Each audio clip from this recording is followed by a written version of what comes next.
One. Good afternoon, sports fans. Riverton and Lander Valley football is on the air, brought to you on the pregame show today by Bailey's Tire and Auto Service. Well, tonight we're here at Bill Bush Stadium in Lander. It's actually late afternoon.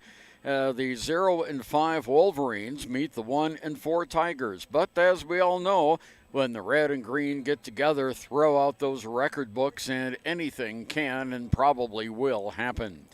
I'm Ernie Overt, and joining me on the radio and live stream videocast tonight is Josh Henninger and Jason Peterson. We offer our sincerest condolences to Cody Beers, who usually handles the Riverton broadcasts, but he unfortunately had a death in his family this week, and he is taking care of family business this weekend. But Jason, Cody's right-hand man, is with us tonight, and we'll talk to him occasionally about how the Big Red Machine is doing. This game has been played since 1922, not every year, of course, and in some years 2 games were played between the teams each season. Right now, of the 107 games played so far, Riverton owns a 53-48 advantage. There have been 6 ties.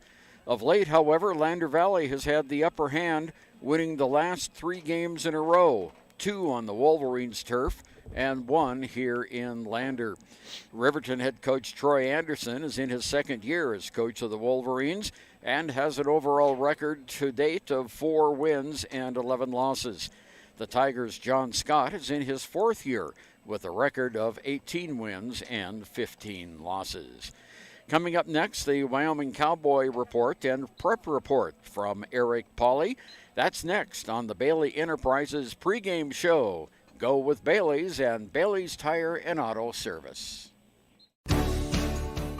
Prices are going up all over. Food prices, fuel prices, tires, oils, you name it. But there's one thing that hasn't gone up. WRTA bus lines will still get you where you need to go in Fremont County for the same low price they've always had. Just $1 one way. How can you beat that? See WRTAbuslines.com for the new fall route schedule. Save hundreds of dollars every month and use the WRTA to travel to and from the Riverton Airport. See WRTAbuslines.com for details. And remember, don't drink and drive, wear your seatbelts, and keep all 4 wheels on the road. High Plains Power is a Touchstone Energy cooperative. What does that mean for you as a Rural Electric Association member? It all comes down to 7 principles: open membership, one voice, one vote, member benefits, independence, education, cooperation, and community. To understand how it all works, we're headed back in time. In 1879, electricity was in major cities, but rural areas were out of luck. In 1935, President FDR made it possible for companies to build power lines to unserved areas. By the time we hit 1941, some 400 electric co-ops had been organized to serve rural America, just like High Plains Power. For more information, visit highplainspower.org. Hi, this is Terry Banker. I'm minister at New Hope Christian Church in Lander, Wyoming. We want to support the kids of this area academically, athletically, and spiritually. Our address is 630 Mount Hope Drive. Come to Sunday school at 9:30 and our worship service at 10:45.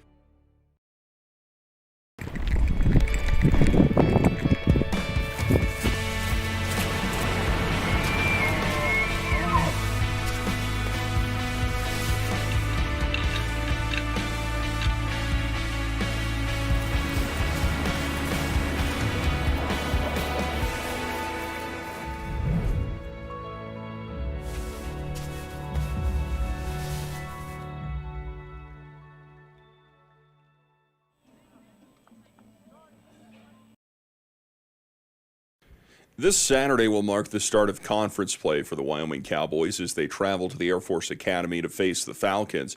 Wyoming brings a 4-0 record into the conference opener, while Air Force is 4-1 and 1-1 in the Mountain West Conference. Saturday's game is scheduled to kick at 5 o'clock Mountain Time from Falcon Stadium. Pre-game show coverage begins at 4 p.m. The game will be broadcast on the radio, of course, over the Cowboys Sports Network and also televised on CBS Sports Network. Wyoming is in a pretty exclusive group of 17 football subdivision teams to remain undefeated this season out of the 130 FBS teams competing. This year's Cowboy team is also in a special group of teams in school history The 2021 Cowboys 4-0 start is only the 13th time in 125 seasons of Wyoming football that a team has begun a season 4-0 or better. It's also the first time in 25 seasons that UW has begun a season 4-0. The last time was back in the Joe Tiller days, 1996. They went on to start the season 9-0 on the way to a 10-2 record, a WAC Pacific Division title, and a number 22 ranking nationally in the final Associated Press and coaches polls. The 2021 Wyoming team has also posted the best start in 8 years that head coach Craig Bohl has led the Cowboys. UW's previous best start under Bohl was 3-0 back in 2019. That team went on to an 8-5 season, including a championship in the Nova Home Loans Arizona Bowl. Through its first 4 games this season, the Wyoming Cowboys' success has definitely been due to a team effort. All facets on the team have been firing on all cylinders. Wyoming's offense has established a balanced attack that has proven difficult for opposing defenses. They've generated 722 rushing yards, 49% of the offense, and 750 passing yards for 1,472 yards of total offense this season across those 4 games, which is 368 yards per contest. Defensively, the Pokes have been outstanding. Wyoming is number 1 in the Mountain West and tied for number 2 in the FBS in defensive touchdowns scored, with 3 defensive TDs already this season. And as you look at the Wyoming defensive rankings, it's pretty awesome to see where the strengths are coming from. Wyoming is number 1 in the Mountain West and number 10 in the nation in pass efficiency defense. UW also ranks in several other categories that relate to defending the pass. They're number 3 in the Mountain West, number 16 in the country in sacks, number 20 in the nation in interceptions, and number 30 in pass defense. Special teams has also been pretty consistent. Sophomore place kicker John Hoyland and redshirt freshman Ralph Fawaz both having outstanding seasons. Now, in the Mountain West openers, the 23rd season of the Mountain West Conference, and this year's Wyoming Air Force contest is the first conference game of the year for the Cowboys. The Falcons have already played 2 Mountain West games, losing at home to Utah State and then winning on the road at New Mexico. Wyoming is 11-11 in Mountain West openers. UW is 7-6 when opening Mountain West play at home and 4-5 on the road. The Cowboys have won 5 of their last 8 Mountain West openers and 4 of 7 in the Craig Bowl era. The Cowboys' record versus Air Force in their previous 8 Mountain West openers stands at 4-4. Oddly enough, the advantage has gone to the road team in the 8 previous Mountain West openers between the Cowboys and the Falcons. Wyoming is 3-1 in Mountain West openers played at the Academy, and Air Force is 3-1 played in Laramie. Cowboy quarterback Sean Chambers has had an outstanding return in 2021 with Wyoming's most recent win at Yukon 2 weeks ago. Chambers' record as Wyoming's starting quarterback now stands at 13-3. He was a perfect 3-0 in games he started in 2018, 6-2 as a starter in 2019, and then 0-1 in his lone game of 2020 after being injured on the 3rd play of the season opener. And he's 4-0 so far in 2021. He also led Wyoming on a 2-game winning on 2 game-winning scoring drives this season. Both game-winning drives came in the final 2 minutes of victories over Montana State and Northern Illinois. That's a look at the Pokes preview. Plenty more still to come here on the pregame show.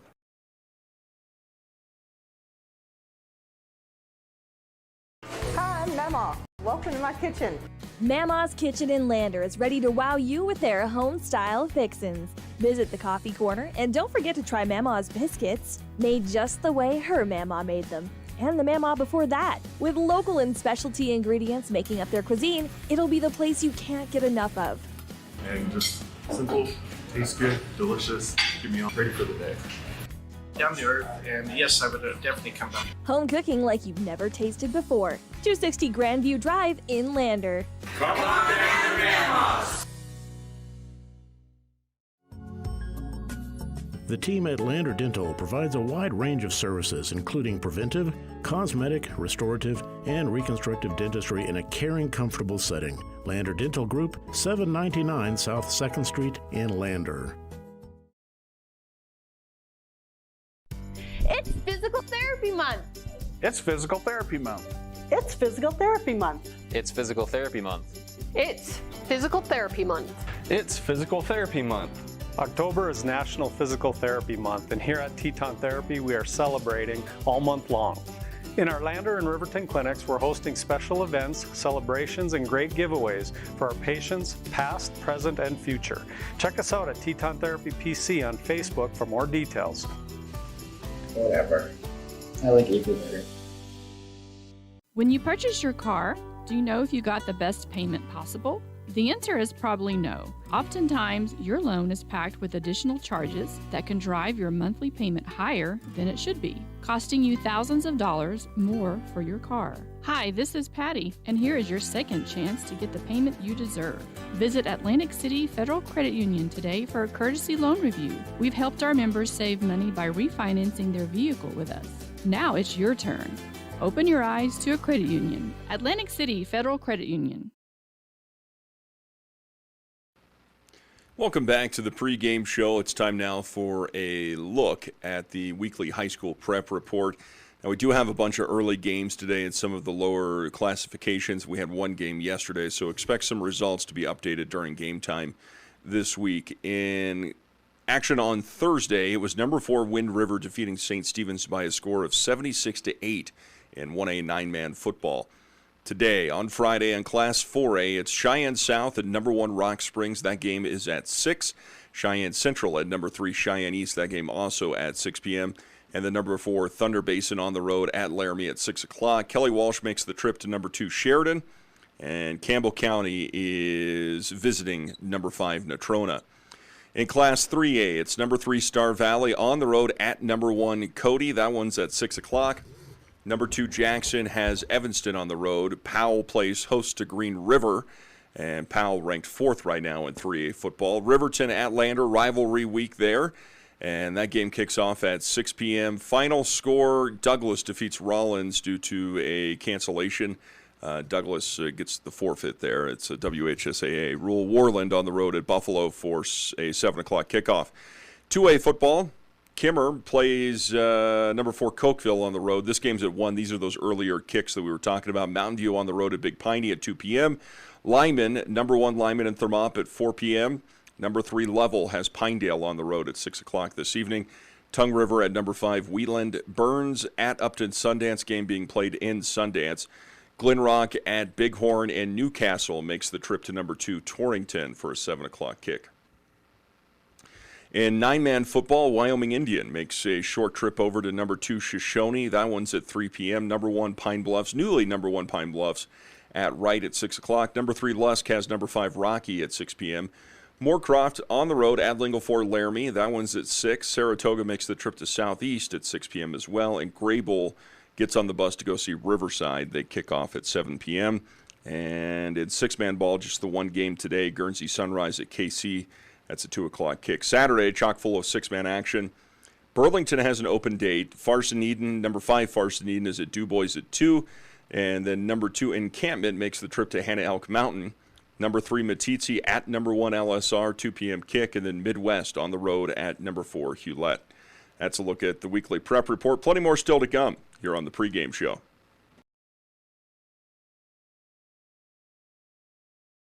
Community Health Centers of Central Wyoming has locations across Fremont County ready to serve you at DuBois Medical Clinic, Riverton Community Health, and Lander Community Health Pediatrics. We accept all forms of insurance, including Medicaid and Medicare. Are you struggling to get medical care? Ask for their sliding fee scale. From family medicine to pediatrics, Community Health Centers are here to serve you. Call 307-463-7160 or visit chccw.org to schedule your appointment.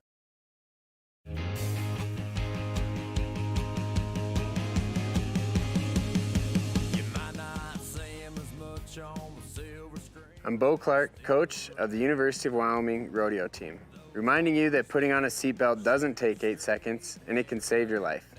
Go Pokes, buckle up!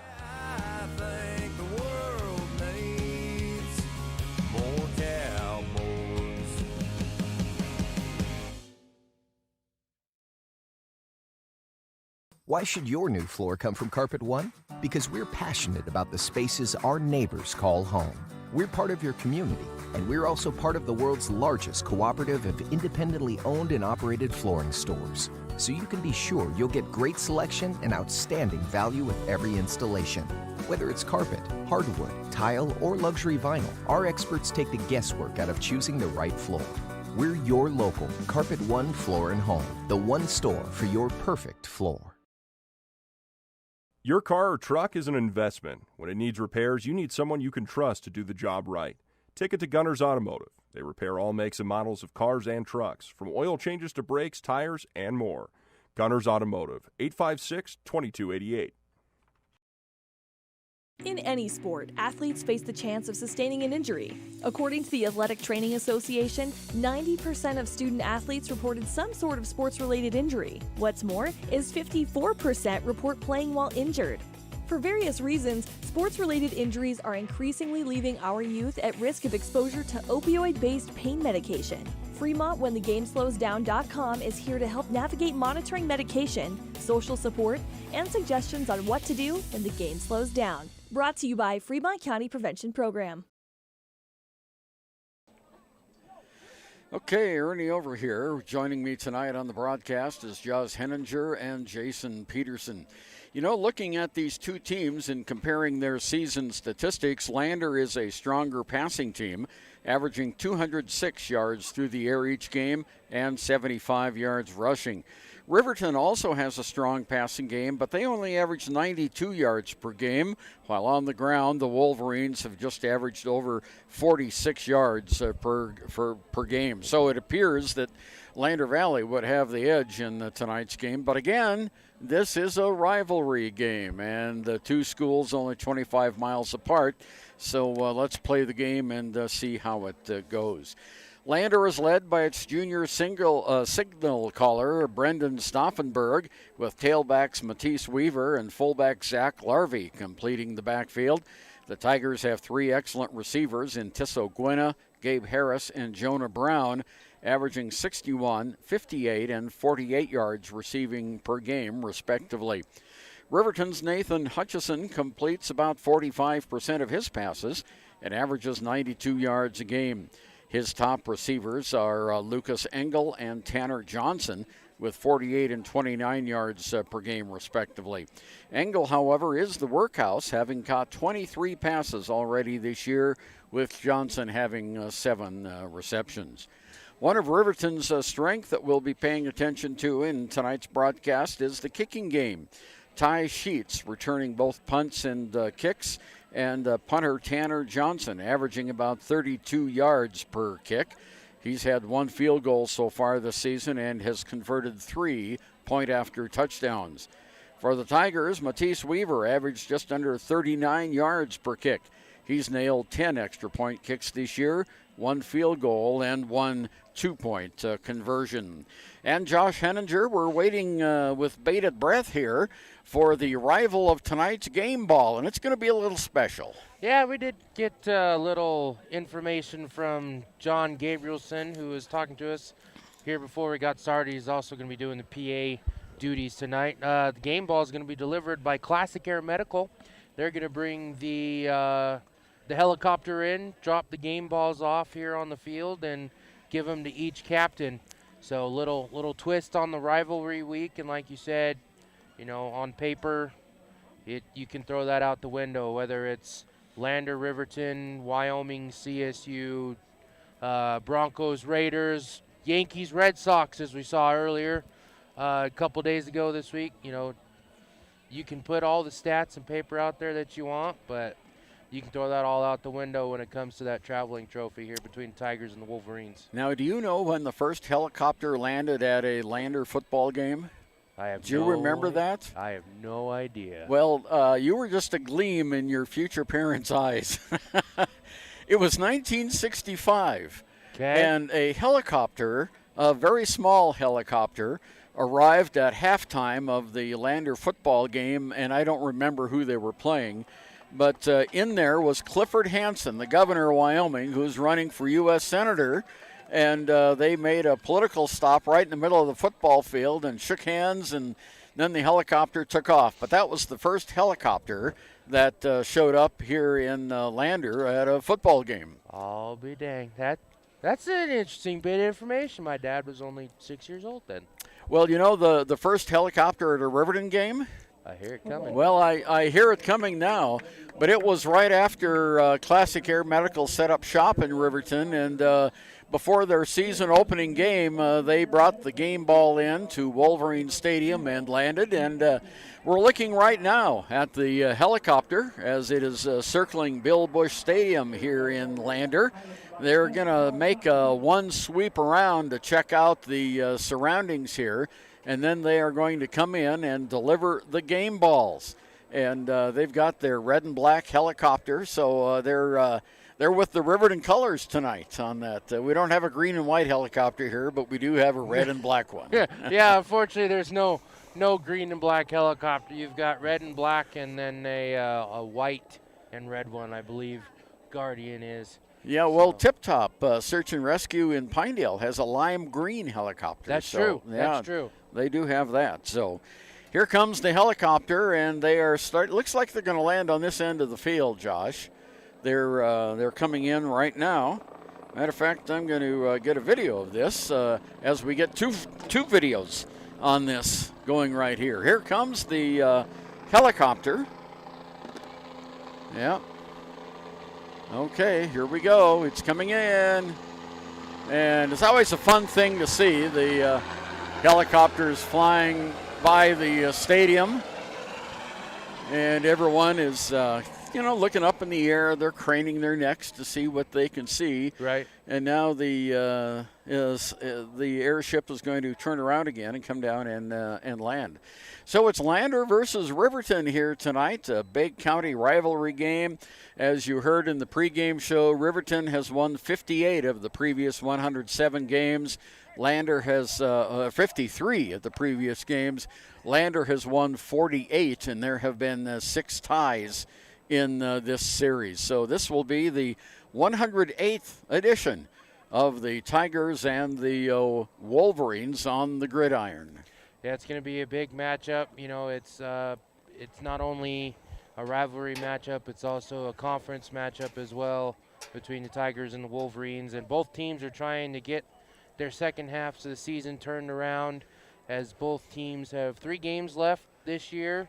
Tigers have this game and then finish their season on the road with Rollins next week and Buffalo the week after that for their final game. And the Wolverines will finish their season at home with their last 2 games. So both teams trying to get in the winning column here. Tigers trying to get their first conference win, and the Wolverines trying to get their first win in the season. So we'll see. One of those, it could be a close matchup. Depending on what happens, it could be a defensive struggle or it could be the first one to score wins. Yeah, and looking at the previous games this season, Lander's been in most of their games. They haven't lost. I think the Douglas game was when they lost the most, and that was by 17 points. But they've been within a touchdown most of their losses. I think Powell had 12 points on them. But the Riverton Wolverines, on the other hand, had a blowout losses in most of their games. So, we'll have to see. John was telling us before the game that Riverton came over in one bus. We noticed that earlier. And I counted the kids out there, and they had like 28 kids who suited up. Lander has almost the same number. I counted 29 on this side. So, although there have been some adjustments in the schedule since the season has begun. The Lander Tigers tonight are going to be dressed in their uniforms that are Kelly green. They have black numbers trimmed in white, and they have black helmets with a green L and a white T emblazoned on the side of those helmets. Riverton will be wearing their away white. They have their numbers trimmed in black with red, and they have a red stripe on their pants. So they've got also their helmets are white with the big Riverton R on the side of them. So I think we're getting ready for another helicopter visit here, are we? Yeah, it sounds like they're going to come back around and get ready to land in the end zone. So, well, you're listening to the Bailey Enterprises, Bailey's Tire and Auto Service pregame show. Central Wyoming College now offers Bachelor of Applied Science degrees in Early Childhood Education and Organizational Management and Leadership, with an emphasis in outdoor education, tribal leadership, or business and entrepreneurial leadership. CWC offers 3 ways to learn: online, virtual, and in person. Learn, grow, lead, and advance at Central Wyoming College. CWC is leading the way with expanded programs in the Bachelor of Applied Science degrees. Ever wonder why so many babies are delivered at Hot Springs Health in Thermopolis? Could it be the exceptional prenatal care offered by our providers? Or our convenient family practice clinics located in Thermopolis, Warland, Basin, Shoshone, and Riverton? Maybe it's our new OB suites with large jetted tub, or maybe it's the place where you know you can find all of this and more.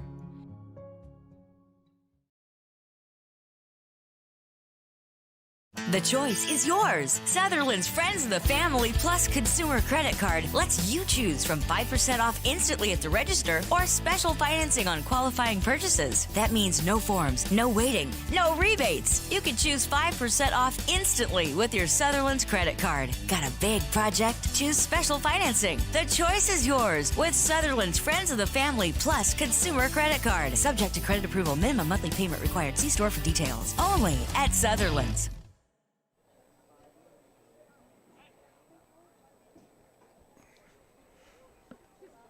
Welcome to Bill Bush Memorial Stadium. Josh Henninger here with Ernie Over as we get ready for the rivalry matchup of the Tigers versus the Riverton Wolverines, as we're getting ready for the ball drop from Classic Air Medical. We'll go over some starting lineups between the two teams. We'll start with the Tiger offense. Starting for the Tigers at quarterback is the 6'2" junior Brennan Stauffenberg. At wide receiver, we have Jonah Brown and Tisso Guina. Tight end, we'll have Robert Quivapalo. And at running backs, we'll have Zach Larvey and Matisse Weaver. Zach Larvey is a senior, Matisse Weaver is a junior. On the offensive line, we will have junior Jesse Dollard, senior Ernesto Cabriales, and senior Carlito Gonzalez.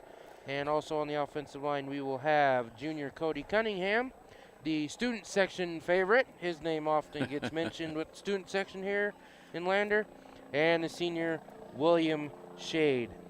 For Riverton, starting on defense, we have senior Kai Gergen and junior Cade Gabrielson. They will both, Gergen is a linebacker, Gabrielson will be defensive back. Also, junior Nathan Hutchison, as the helicopter's making its way in here. Don't know if you're going to be able to hear me or not.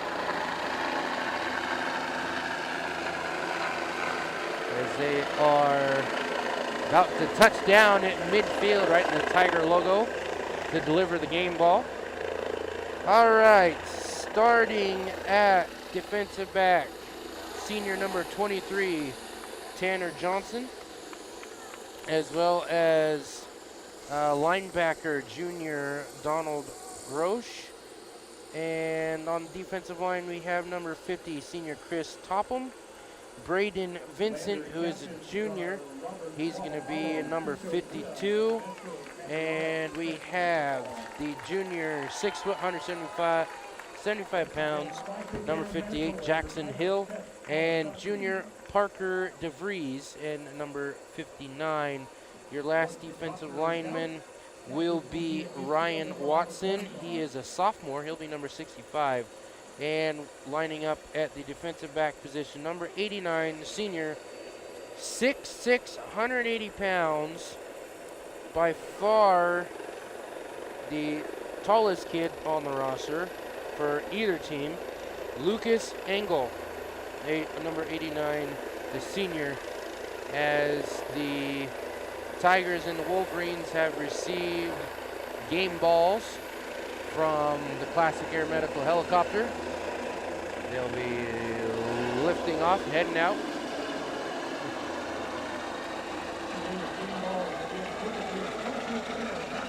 Thanks again to Classic Air Medical for the delivery of the game balls here in the Fremont County Showdown. We'll go ahead and take a break, and we'll get your keys to the game between the Wolverines and Tigers. You're listening to Tiger and Wolverine football on 93.1 and 93.9. We'll be back right after this.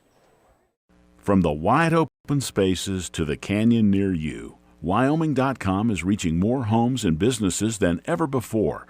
For more than 25 years, we've aimed to provide the best internet and phone service to meet the needs of our customers all across the great state of Wyoming.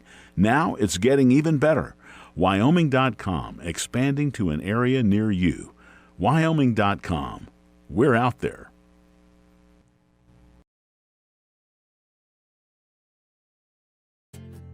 From one corner of the state to the other, over 82% of Wyomingites wear their seatbelts. And to the 18% who don't, we say, let's buckle up for life, Wyoming.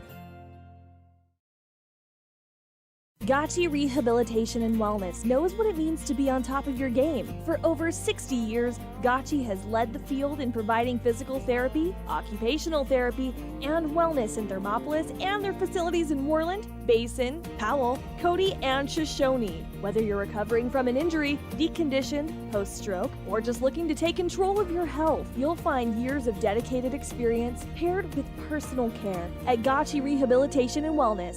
Learn more at gotchi.org.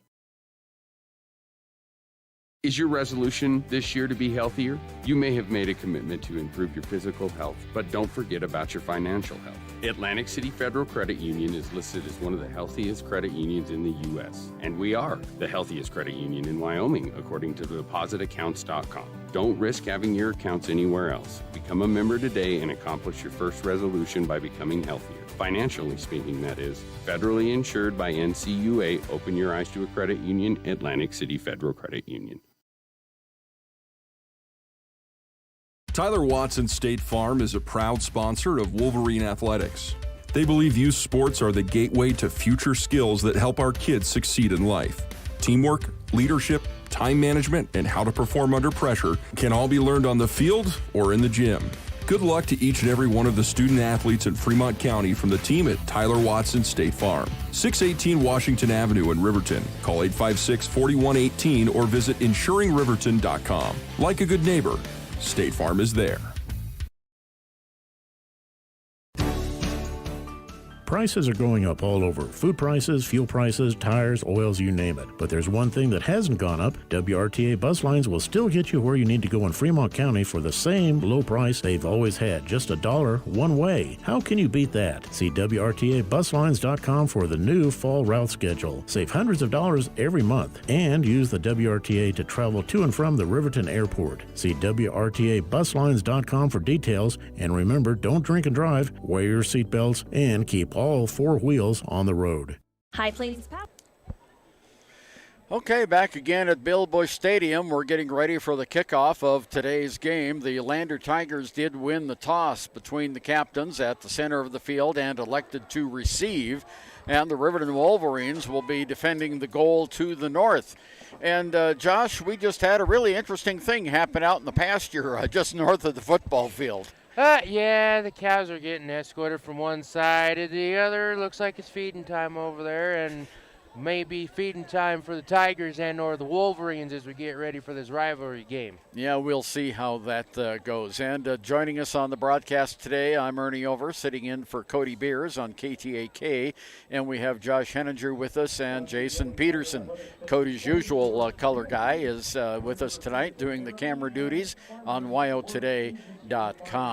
Well, we had a little bit of sprinkles earlier in the game, but those have kind of dissipated now for a minute. And now the Wolverines are coming out, and they will be kicking.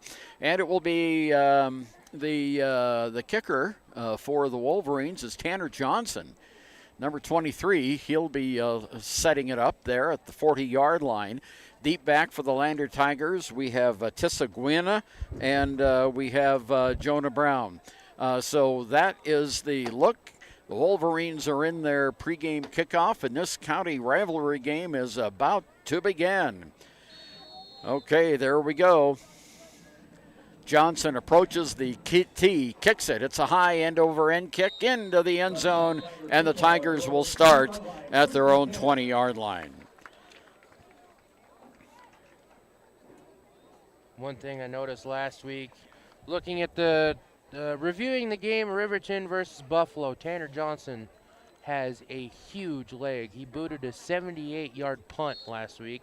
Unfortunately, it rolled into the end zone, so it was only a net punt of about 58 yards, but still, something to look forward to for flipping field position. Okay, we've got Brandon Stauffenberg is going to start the game under center. He's got one man in the slot. Handoff goes to Matisse Weaver. Weaver around the right-hand side, crosses the 25-yard line up to about the 27-yard line before the Wolverines stop him. So it's going to be a 7-yard gain on the first play from scrimmage. Matisse Weaver able to bounce it outside. Good job beating the edge set by the Riverton Wolverine front four. Good run for the Tigers. They're in the I formation. Larvey and Weaver in the backfield. It goes to Weaver again. Weaver cuts around the left side. Jet sweep, first down, Tigers, as he moves across the 35-yard line, maybe to the 36. We'll have to wait and see where they put it. But that's a nice another run. They're going to put it at the 36-yard line. So that's a 9-yard gain by Matisse Weaver. Another good gain for the Tigers. First down for them. And John Gabrielson calling out that his son, Cade, got the tackle for the Wolverines. Here we go. There's a run right up the middle by Matisse Weaver. A lot of run on that distance. He just went right straight up the middle, and it's going to be very close to a first down. As a matter of fact, the officials are now mentioning first down Tigers as it's up to the 46-yard line, and that's a 10-yard gain by Weaver just straight up the gut. Something we talked about in the first few games of the season. Tigers were starting off pretty slow in the first half. They're doing up-tempo. Good tempo so far. Stauffenberg under center. Cavapallo in motion. Handoff goes on the near side to Jace Leclerc. Leclerc across 50-yard line. And we want to remind you that every time the Tigers cross the 50-yard line today, 50 is a good number, and it's especially good for the AARP Wyoming. And they want to remind you good things happen after 50. To see what's going on for folks over 50 in Wyoming, check out AARP Wyoming's Facebook page. Gain of 4 on that last play. Pass play now. Weaver on the near side to Larvey. Larvey gets away from one, brought down at the 40-yard line. It'll be another first down for Lander. Zach Larvey with the catch. That's a good job there by Stauffenberg. He saw his initial read wasn't open, so he came down in the check down man. Larvey in the flat, able to make a man miss, get a first down. One thing for this Wolverine defense, their front four is stout and they are fast, but their secondary does have a little bit of an issue keeping people contained. Okay, so it's a 9-yard gain for first down, and there we have motion. Let's see if they were drawn off sides or if Lander, nope, they're going to move it right against the Wolverines. It'll be the first penalty against Riverton this afternoon for 5 yards, and that will move the ball now down to the 35-yard line, just across the 35 with the penalty. And it's first down, 5 yards to go. Hash mark near side. There's the handoff to Weaver. Weaver breaks away from one, breaks away from another. Another first down for the Tigers. And Weaver is down inside the 25. So far, the Tigers are doing a lot better job against this Riverton defense than Buffalo did last week. Buffalo had 0 to none running game in the first half. I wasn't able to catch the second half as Buffalo kind of ran away with it. But so far, Tigers are getting advantage in the trenches, pushing the Wolverines backwards. 5 carries, 43 yards for Weaver. There, he's got it again. He goes on the left side off tackle, and he gets another bunch of yards.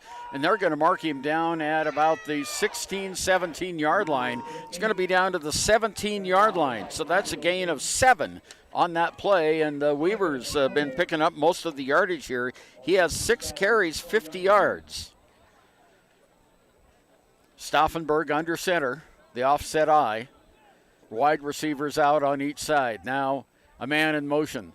Handoff goes to Weaver. Weaver fires ahead to the 10-yard line. Inside the 10, another first down for Lander. Weaver did a good job there making the edge rusher miss. It looks like he's going to be stopped in the backfield. Little sidestep, avoided the arm tackle, gives the Tigers 1st and 10. They're going to be in the red zone close to score. If they score on this drive, this will be their first opening drive touchdown of the season. Tigers have it at the 10-yard line. They still can get a 1st down. There's Weaver on the left side, fumbled the football, and a flag comes out. And Weaver recovered the fumble, and we've got a penalty coming up here, Josh, against Lander. Yeah, it looks like it's going to be a holding call on the left guard there for the Tigers. So that'll move them back, make it 1st and 20. But still, I mean, so far Tigers have been absolutely dominating the game in the trenches. Their offensive line has definitely been moving the Wolverine front four that was so potent against the Bison last week. Be interesting to see if they are trying to use the run game to develop a play-action pass later. I noticed the Riverton secondary bit on those play-action passes a lot last week. Twin receivers on the left, one receiver on the right for the Tigers, and Stauffenberg for the first time tonight in the gun. Larvey to his right in the backfield. Handoff goes to Larvey. Larvey changes direction. He's caught. Nothing going there. Nice defensive play that time by the Wolverines, and it looks like that was 72, Xavier Garcia. Yeah, he was able to get in the backfield there. Larvey kind of got stuck behind his lineman there, couldn't figure out which way to go, and the Wolverines took advantage of it, tackling him for a loss. No gain on the play. There's the handoff rolling to his left as Stauffenberg fires into the end zone, and it is incomplete.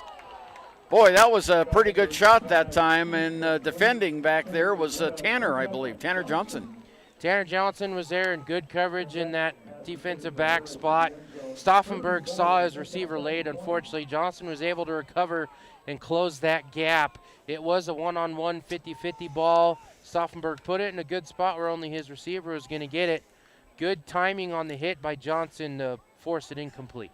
Cavapalo comes out of the game. Matisse Weaver goes in. 3rd down now, and they need the 1-yard line for the yard to gain. Receivers split out wide on each side. Weaver in the backfield, and Stauffenberg's going to stay in the gun. Well, he also has Larvey back there, too. He came back in. Whistle, delay a game for the Tigers. Just took a little bit too much time, Josh. Yeah, unfortunately, the Tigers are looking like they're in real good position to score on their opening drive. Unfortunately, as soon as they got in the red zone, they've been shooting themselves in the foot with the holding call and now the delay a game, which makes it 3rd and 26. Jace LeClaire comes into the game now. Coming out is Zach Larvey. Weaver is one of 3 receivers on the left side. On the near side is LeClaire. One man in the backfield, kind of a pistol-looking motion. There we go. There's the pass, and no, they weren't looking for it. It falls incomplete. It's 4th down. Well, the Tigers made it all the way down to the 11-yard line, and then, as you said, Josh, they shot themselves in the foot. Yeah, it looks like they're trying to set up a screen on the far side there. Unfortunately, the receiver was not ready for it. It looks like they had good blocking up front. They probably could have cut that distance at about half, make this field goal attempt a little bit easier. We'll see if Weaver can get his shanks figured out this week, because he had 2 missed field goals last week. It's at the 32. 42-yard kick is up. It is long enough, and it is wide once again. His 2 field goals last week went off to the left. And, you know, in pregame, he was kicking them right through from 40, 50 yards. But the game and something changed. Yeah, unfortunately, I don't know what's going on, if he's having an issue with his plant foot being too far away or too far back. He's pulling it to the left. It had a little bit of a knuckleball effect on it.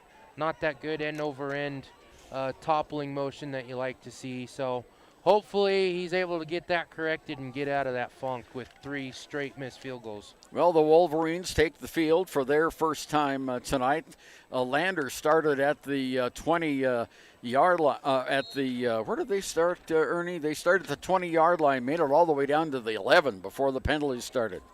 Okay, here we come. There's Hutchison in the gun for the Wolverines. 2 men in the backfield. He goes back to pass. Now he rolls to his right side. Makes a cut. Gets one tackle missed, and he's powers his way to the 26-yard line. Nice gain by Hutchison for the first run of Riverton. That's the one thing you're going to have to watch with Hutchison. He's definitely a dual-threat quarterback. He's got a strong arm. He can sling it downfield.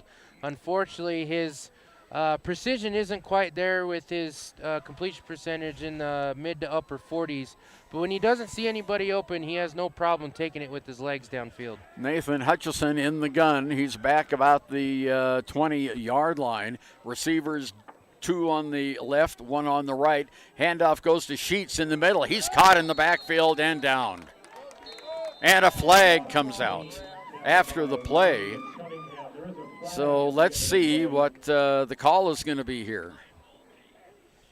Looks like we had Cunningham and Shade in there for the Tigers on the tackle, and it looks like it's a dead ball foul. It's a personal foul against Riverton. A dead ball foul, so that'll be a 15-yarder against the Wolverines. That's their second penalty for 20 yards. And they're going to walk it off now. So half the distance to the goal here. And it is going to be, they didn't indicate what the personal foul was, but it's going to be down to the 13-yard line. So that's basically a loss of 13 on that play. So here we go. Third down now. A lot of yardage for the Wolverines.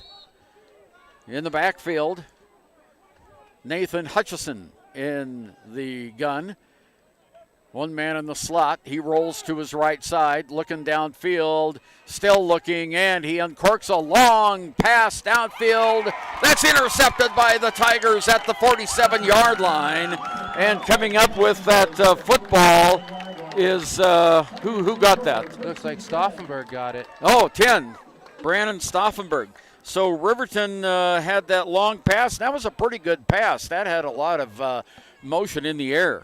It did. It was a good tight spiral. He threw it just a little bit under. Stauffenberg was just sitting back in a cover 1. Tigers were in man-to-man defense. Everybody was covered. Stauffenberg was laying back as a single high safety, there for support no matter what side it went on. And unfortunately for Hutchison, he picked the side that Stauffenberg was waiting on. So he's going to get the ball there for the Tigers as he comes out on the offensive side of the ball, leading this Tiger offense quarterback position. All right, he's back under center at the 48-yard line, and the play is blowing dead. And we have Coach John Scott is calling a timeout. So we have a timeout on the field. No score, 6:12 to go. First period in Lander. Cooperative. What does that mean for you as a Rural Electric Association member? It all comes down to 7 principles: open membership, one voice, one vote, member benefits, independence, education, cooperation, and community. To understand how it all works, we're headed back in time. In 1879, electricity was in major cities, but rural areas were out of luck. In 1935, President FDR made it possible for companies to build power lines to unserved areas. By the time we hit 1941, some 400 electric co-ops had been organized to serve rural America, just like High Plains Power. For more information, visit highplainspower.org. Hi, this is Terry Banker. I'm minister at New Hope Christian Church in Lander, Wyoming. We want to support the kids of this area academically, athletically, and spiritually. Our address is 630 Mount Hope Drive. Come to Sunday school at 9:30 and our worship service at 10:45. Okay, back 1st and 10. Brennan Stauffenberg under center for the Tigers. Has a tailback. Goes back to pass, launches one way downfield. Gwinna is there, and the ball is knocked away. Beautiful defense that time by Tanner Johnson. Tanner Johnson has so far been the superstar for the Wolverines, breaking up 2 potential scoring plays. He was behind Gwinna there a couple steps, but he's able to close the gap and use that taller frame of his, put inner position against Gwinna, stick his hand out, knock that one down to the turf. Stauffenberg did a good job of picking up the weak side pressure there, avoiding the sack. His accuracy was a little bit better, too. He's in the gun, stops, passes on the near side with the ball running downfield. Gabe Harris. Harris makes about 5 yards, 6 yards down to the 45. And on that last play, the Lander Tigers crossed midfield, and AARP Wyoming wants to remind you good things happen after 50.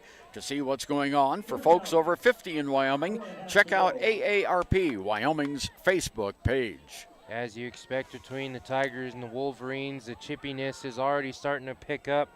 Jesse Dollard was having to be held back by one of his teammates as he was pretty irate from a late block or something that happened against him. Well, we now have third down. Here's Stauffenberg, caught. Gwena on the far side at the 30-yard line, knocked out of bounds inside the 30, and that's his favorite target, Josh. Gwena and Stauffenberg are a good combo. Stauffenberg recognizing there is a zone defense. He looked at his primary target. Primary target was not there. Saw Gwena coming across on the slant. Sat in the hole in the zone, was past the line to gain, be a first down for the Tigers as they are driving again at the 29-yard line of the Wolverines. 17-yard pass play. Here's Stauffenberg on a keeper around left side. Didn't get much, maybe 1 or 2 yards. One of the few times you'll see the Tigers with this spread offense, one of the things you'll usually see is a big option game. Unfortunately, Stauffenberg doesn't have quite the athleticism that Hutchison does. That's something that you might see with the Wolverines going forward. Tigers do run it every so often. More often than not, it's going to be a give to the running back. Stauffenberg keeping it that time. 4.5 minutes to go. First period of play here in Lander, first quarter. Stauffenberg back to pass, fires downfield. It's caught again by Gwena. Gwena at the 10, at the 5. And he's down just before the goal line. He's down at the 1 yard line on a real nice pass off a little bubble screen off to the right side. Stauffenberg's, again, he's doing a really good job of looking through his read, saw the first man wasn't open, went from his left to his right, saw his primary option on the right wasn't open, gave it to Gwena in the flat. Just another time, just finding the soft spot in the zone. Nice pass right where it needed to be. Plenty of room to work. Tigers in the end zone looking to score. Okay, under center. There's the handoff into the end zone. Touchdown, Tigers. Looked like that was Gabe Harris with the carry there for the Tigers in the loaded set as Tigers are first on the board. 3:50 left here in the first quarter. Tigers lead 6-0 with the ensuing PAT attempt about to come. Okay, 3 minutes, 50 seconds to go. I can't remember where I put my score sheet. It's in one of these. There it is. I found it. 3 minutes, 50 seconds to go. There's the kick by Matisse Weaver. It's up, it's high enough, it's long enough, and it is good. Lander 7, Riverton nothing.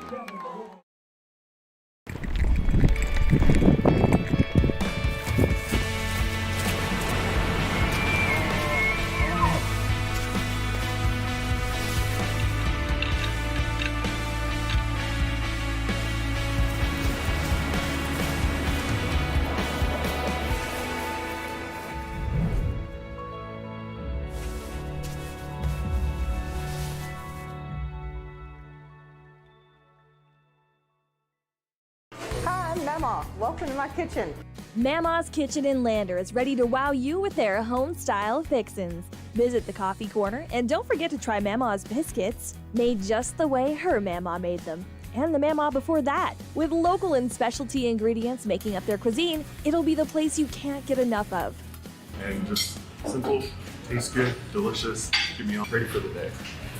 Down to earth, and yes, I would definitely come back. Home cooking like you've never tasted before. 260 Grandview Drive in Lander. Come on down to Grandma's.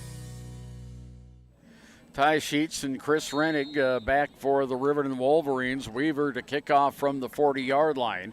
3:50 to go in the first period. Lander with the lead after that touchdown. There's the high. Oh, this one's going to go way out of the end zone. It lands over in the track and field area here at Bill Bush Stadium. So the Wolverines will have it now. First down, 10 yards to go at the 20. Yeah, good drive for the Tigers. They were able to take advantage of the short field off the Stauffenberg interception. Had a good mix of pass plays and run plays on that one. The big gain being the 2 pass plays from Stauffenberg to Gwynna and the run in by Gabe Harris. We'll see if the Wolverines are able to respond with the running game and see if they too can have some success on their option or spread offense, sorry. Tigers had a 6-play, 52-yard drive. Here's the handoff, goes to Sheets. Sheets comes around the right side and brought down for about a 4 or 5 yard gain.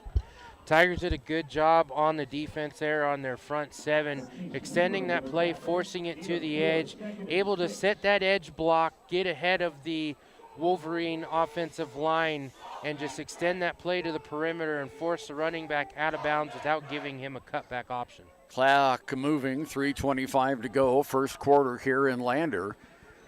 Hutchison is in the gun. He's got one man in the slot, one man split out far to the right side. Here's the handoff, goes straight up the gut, and there's a pretty good run. First down for the Wolverines, and taking that ball and running that time was Dominic Payne. Good run there by the Wolverines, able to go straight up the gut. They finally got some pressure on that Tiger defensive line, and that'll be first down for the Wolverines. See if they can come back and score against the Tigers to answer that touchdown drive. 9-yard drive, or 9-yard carry by Payne. Hash mark near side. Tigers in a 4-man defensive front.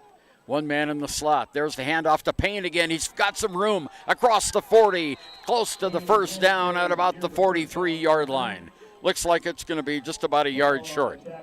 Payne is a little bit shorter, but he is a bit of a bruiser. He's definitely got that lower central. Yeah, I forgot. Center of gravity. Center of gravity. Thank you. I just lost my train of thought there. But he's able to bowl through. He's definitely one that's not necessarily going to shift you out of the way, but he will definitely bowl you over for more yardage. Still in the gun. Twin receivers. Now a man in motion. There's the snap. And the handoff goes again to Payne, and Payne gets the first down across the 45-yard line.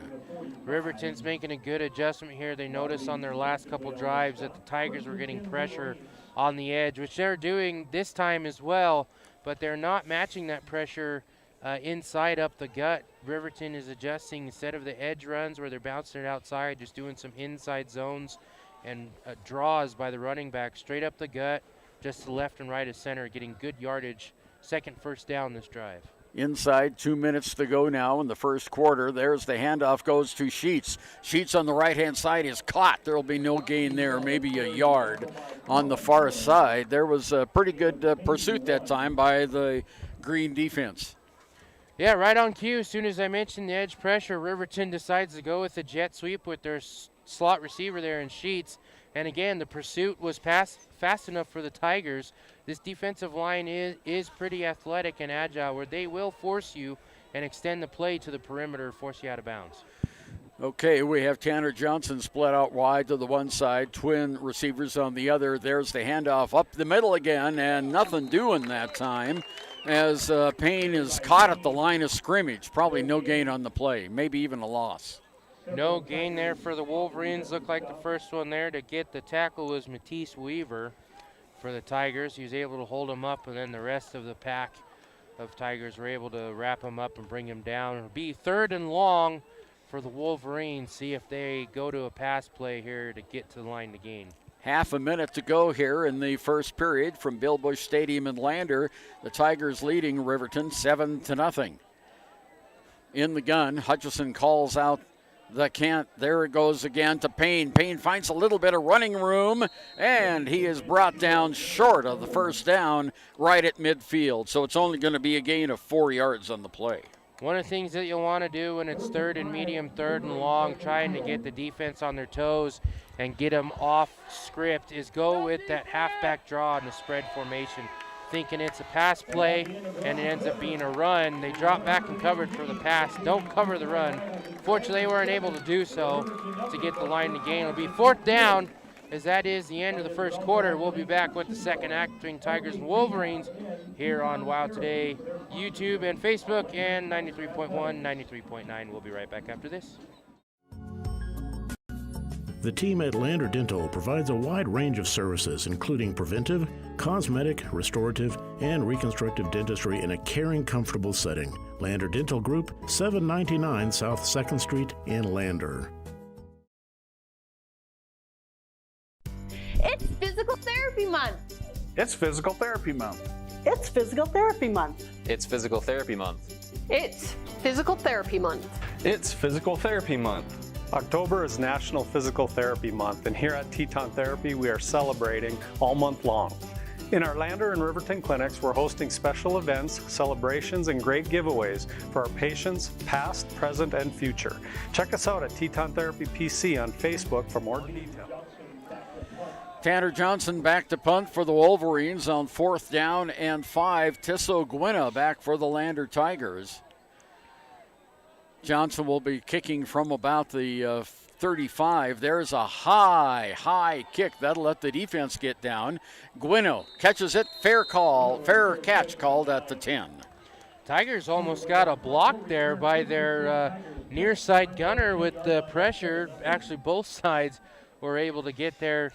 Was able to put the pitching wedge to it and get just enough waft over the outstretched hands of the Tiger defender. See if the Tigers can use the little bit longer field this time, drive down and get another score. 11:53 to go. The cattle in the north end zone on the pasture there have all spread out again. I guess feeding time must be over, or it was a false alarm for the tractor there. They're all spread out again.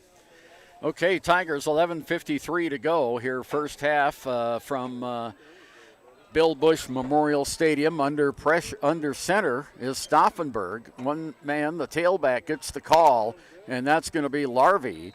Larvey pulls ahead. I believe that's Larvey. Was it Matisse, Weaver, or Larvey? It was Weaver. I'm sorry, 37, not 35. So Weaver goes ahead for about 3 yards on the play to the 14-yard line. We're going to give him 4 yards on that play. So the Tigers' second down and a long 6 to go. Riverton set up in their 4-3 defense. The big strength for them is their front 4 defensive linemen getting the pressure there in the middle, keeping it to a minimal gain. Gwinna comes split out wide to the right side. Handoff goes to Weaver. He hits the pile and goes nowhere. Nice front defense pursuit, or not pursuit, but you know what I'm saying. Pressure? Well, they got in there. Yeah.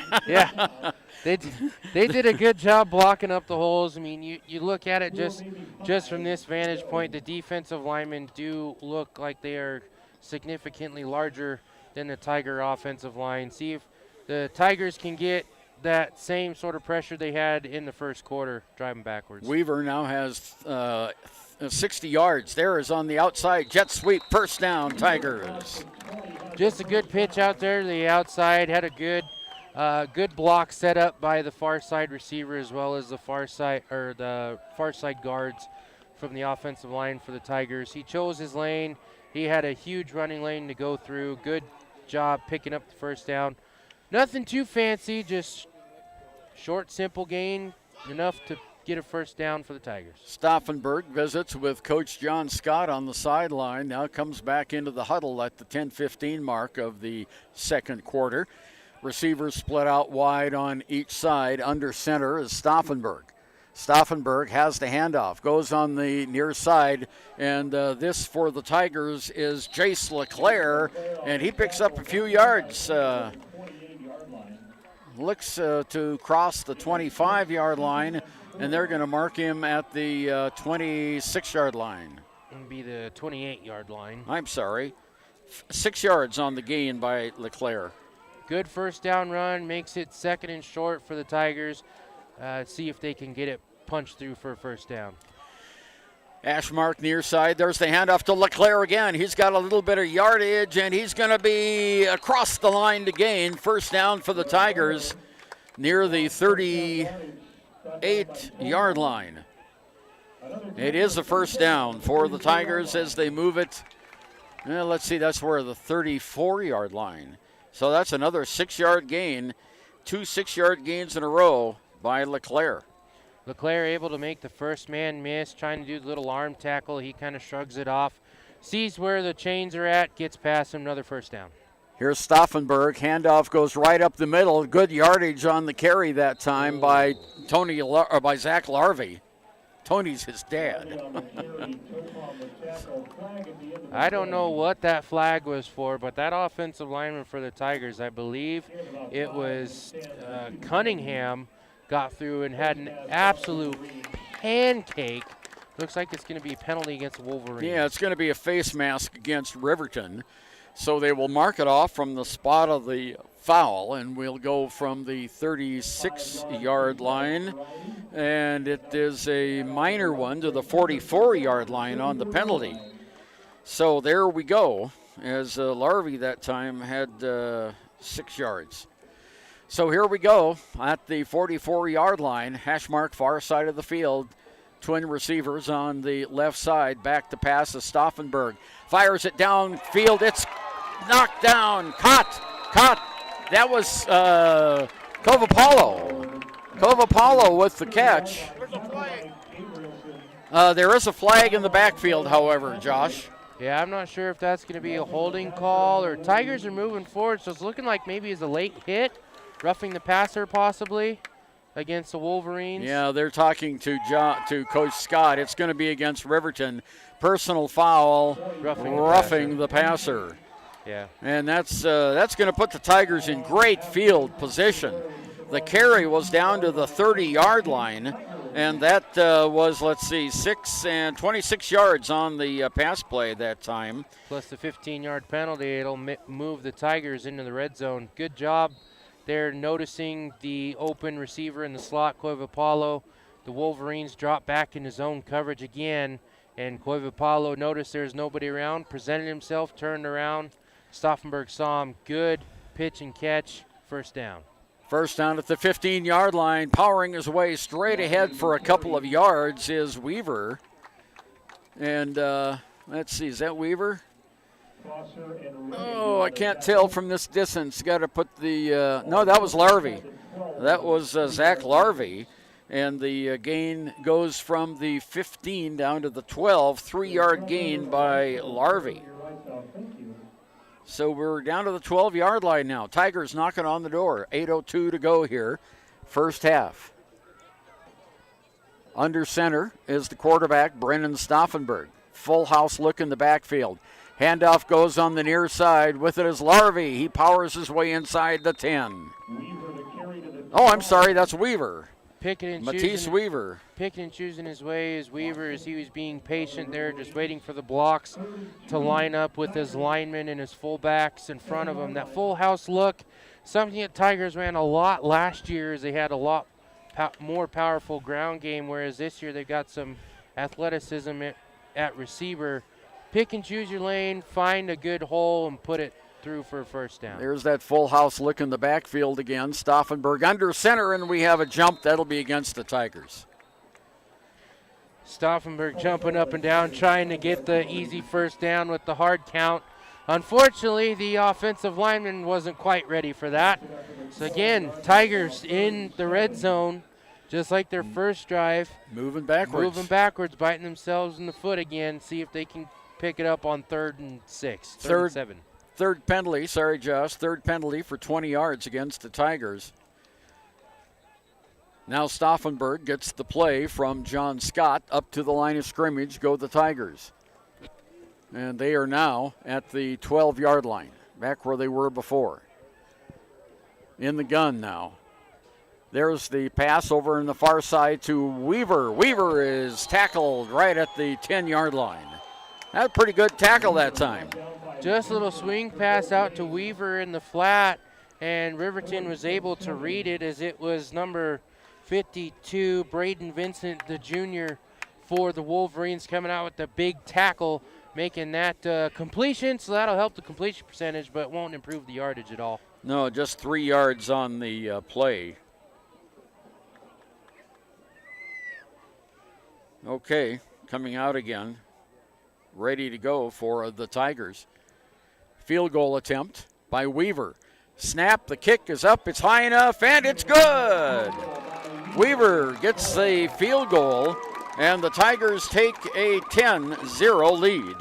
With that ball being on the far hash mark, helping Weaver with his little bit of a left side pull, able to put that one right between the goalposts. Tigers extend the lead to 10, 6:02 left here in the first half. We'll be back with more football right after this. Whatever. I like April better. When you purchase your car, do you know if you got the best payment possible? The answer is probably no. Oftentimes, your loan is packed with additional charges that can drive your monthly payment higher than it should be, costing you thousands of dollars more for your car. Hi, this is Patty, and here is your second chance to get the payment you deserve. Visit Atlantic City Federal Credit Union today for a courtesy loan review. We've helped our members save money by refinancing their vehicle with us. Now it's your turn. Open your eyes to a credit union. Atlantic City Federal Credit Union. Okay, the Tigers take a 10-0 lead on the field goal by Matisse Weaver. That was a pretty nifty 14-yard play by the Tigers, Josh. And now Weaver will kick off. Going deep is Bo Sheets for the Riverton Wolverines. And also back there is, that's not Tanner Johnson. That's Dominic Payne. Long, high kick, comes down. Sheets has it at the 15, and he is caught right there and down across the 20-yard line. About a 7-yard return by Bo Sheets. No, that's not the right Sheets. Got the wrong Sheets. I'm talking about their dads all the time. That was a good high kick there by the Tigers, and the coverage was able to get downfield in time to keep that return short. In the end, it'll be a little bit further up than a touchback, but still short return. Tigers looking to keep up the pressure defensively against Wolverines. 24-yard line, hash mark far side, Sheets in motion. He gets the handoff from the quarterback. He's caught behind the line, but he escapes the tackle. Now he's gang tackled right about the line of scrimmage. Middle linebacker, I don't know if he was set in the man coverage against Sheets or if he was assigned to go on the mid-delayed blitz there, but he went right through the Wolverine offensive line.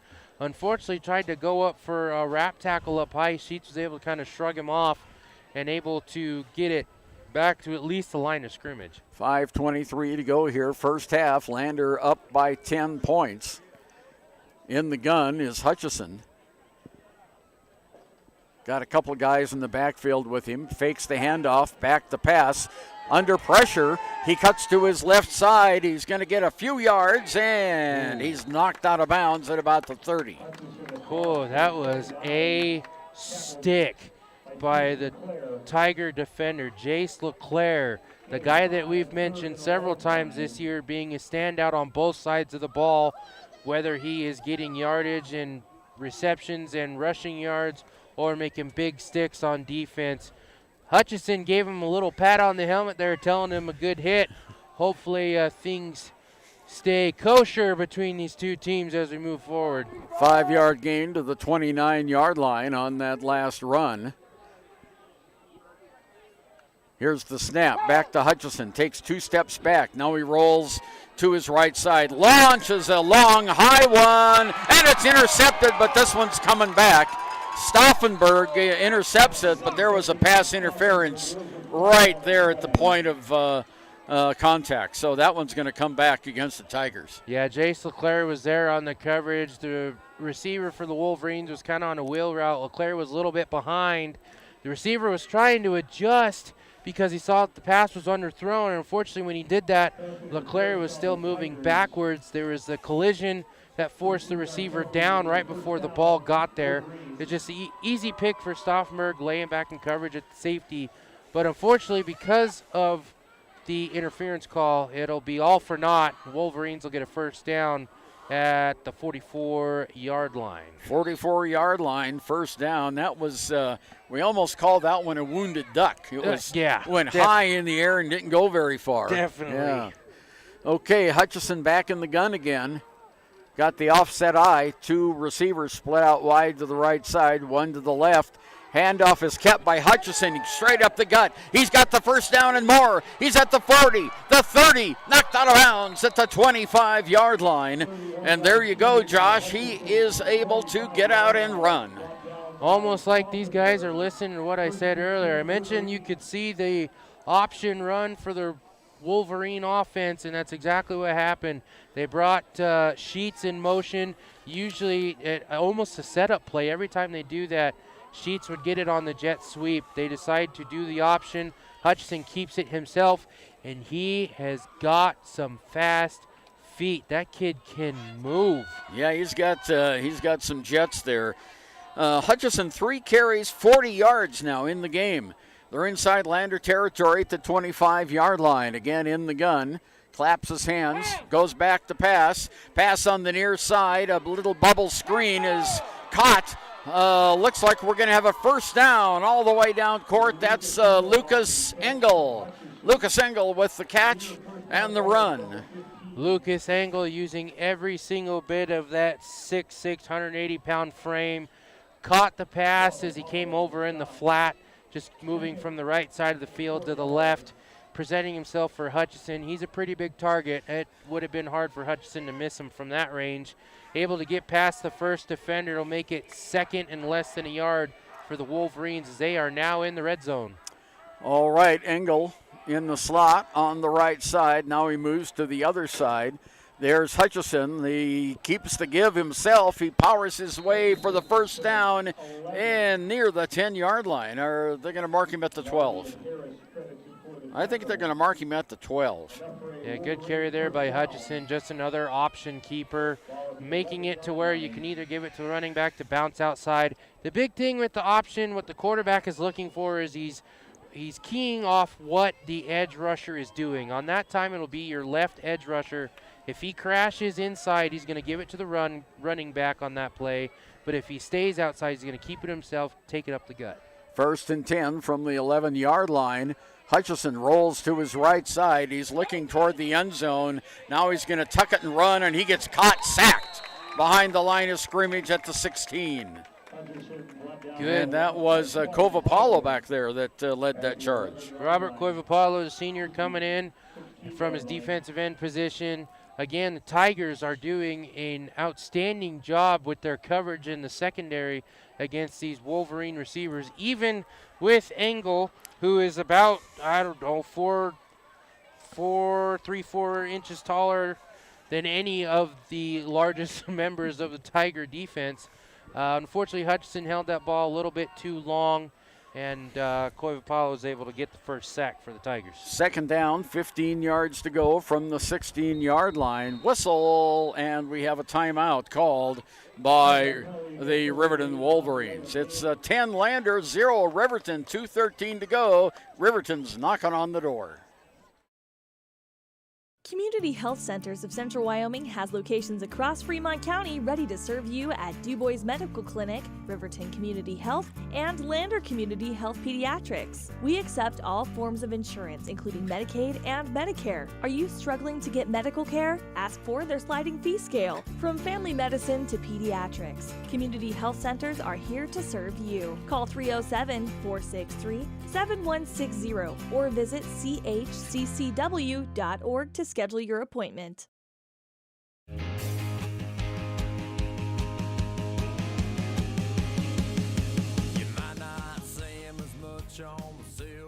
I'm Bo Clark, coach of the University of Wyoming rodeo team, reminding you that putting on a seatbelt doesn't take 8 seconds and it can save your life.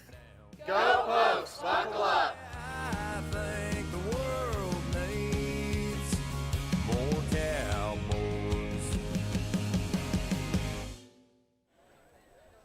Back again at Bill Bush Memorial Stadium in Lander. The Wolverines 2nd down, 15 yards to go.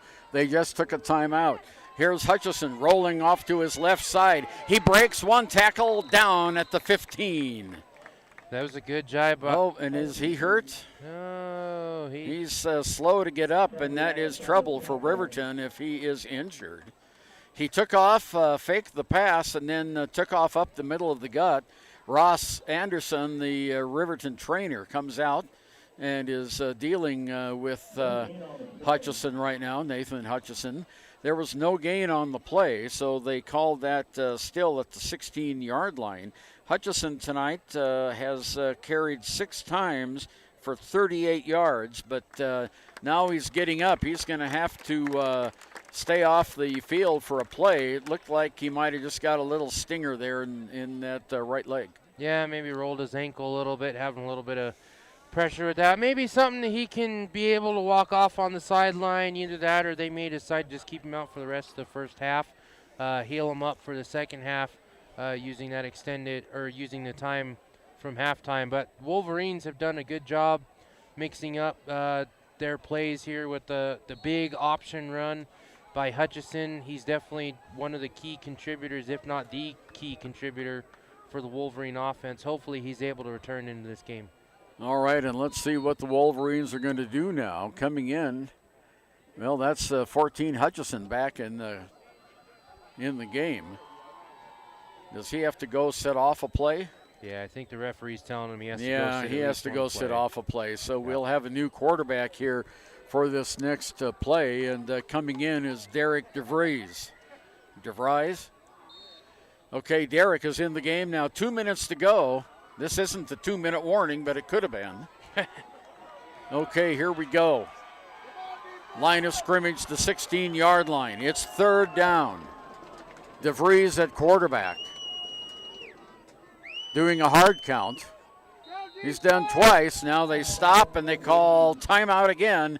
The hard count did not work. Riverton calls timeout. We'll be back. Lander leading 10-0. Why should your new floor come from Carpet One? Because we're passionate about the spaces our neighbors call home. We're part of your community, and we're also part of the world's largest cooperative of independently owned and operated flooring stores. So you can be sure you'll get great selection and outstanding value with every installation. Whether it's carpet, hardwood, tile, or luxury vinyl, our experts take the guesswork out of choosing the right floor. We're your local Carpet One Floor and Home, the one store for your perfect floor. Welcome back to Bill Bush Memorial Stadium. Josh Henninger with Ernie over here in Lander as we are in the Fremont County rivalry. Riverton Wolverines against Lander Tigers. Riverton decided to take their time on that last play, calling a timeout, making Hutchison able to come back into the game at quarterback.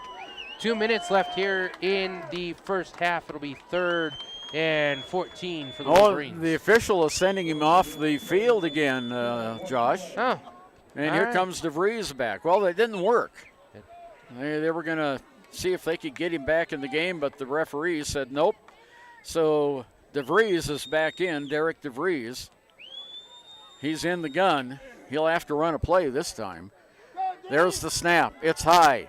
He's running to his left side, and he's going to be knocked out of bounds at the line of scrimmage. Be no game by DeVries. DeVries trying to do everything he could. Looks like he was trying to pick his tall target there, Lucas Engel. Them lining up next to each other in the huddle. It almost looked like DeVries was Engel's kid because of the height difference. DeVries did a good job there. He didn't see any coverage or saw the good coverage downfield, just took the yardage that he could. Looks like the Wolverines going to line up for a field goal attempt here. Tanner has got the ball down at the 15-yard line. It'll be a 25-yard field goal, and the play is called dead. We had motion before the snap. And let's see if it's going to be a longer field goal or a shorter field goal. Here comes the umpire to tell us what the decision is. And it's going to be offside against Lander. So we'll move the ball 5 yards in. I can't imagine Riverton not accepting this penalty.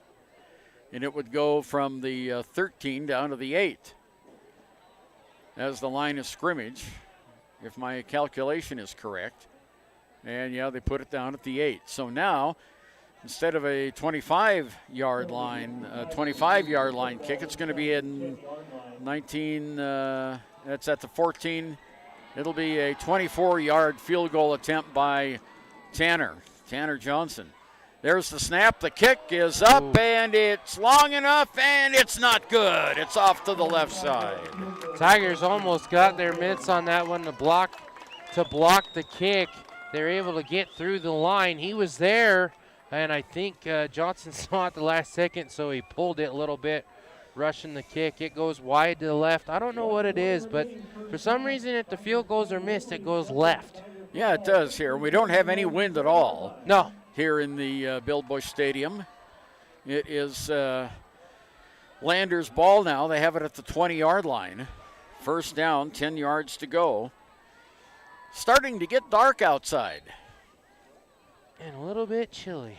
Yeah, just a little bit chilly. Okay, we've got twin receivers off to the left side. One receiver, Kovapalo, off to the right. Under center is Stauffenberg. And the handoff goes to Weaver. Weaver finds a little bit of a room, and a flag comes down at the end of the play. So Matisse Weaver carried it all the way to the 24-yard line. Looks like another face mask against Riverton. And a walk-off against the Wolverines. And a 5-yard incidental face mask. They've now been penalized 3 times for 25 yards, and it goes to the run was to the 23. So, and then the penalty makes it to the 28 on the penalty. So, Weaver got 3 on that carry, 75 yards on 11 carries so far. Hash mark near side, Gwynna in motion. Back to pass. There's the pass to Gwynna. Gwynna catches it. Boy, that was close to an interception. And he advances it to the 30. First down, 10, Lander. Yeah, that Riverton defender on the far side, I didn't see who it was. That was the defensive back. Looks like maybe it was Engel, the far side. He saw what was coming. He knew with Gwynna going in motion, they're trying to set up that wide receiver screen far side. He got there just a tad late. That could have possibly been a pick six for the Wolverines. Yeah, that could have been. Here's Stauffenberg, takes 3 steps back, fires down the field, incomplete, intended for Gwynna. Just right off of his hands.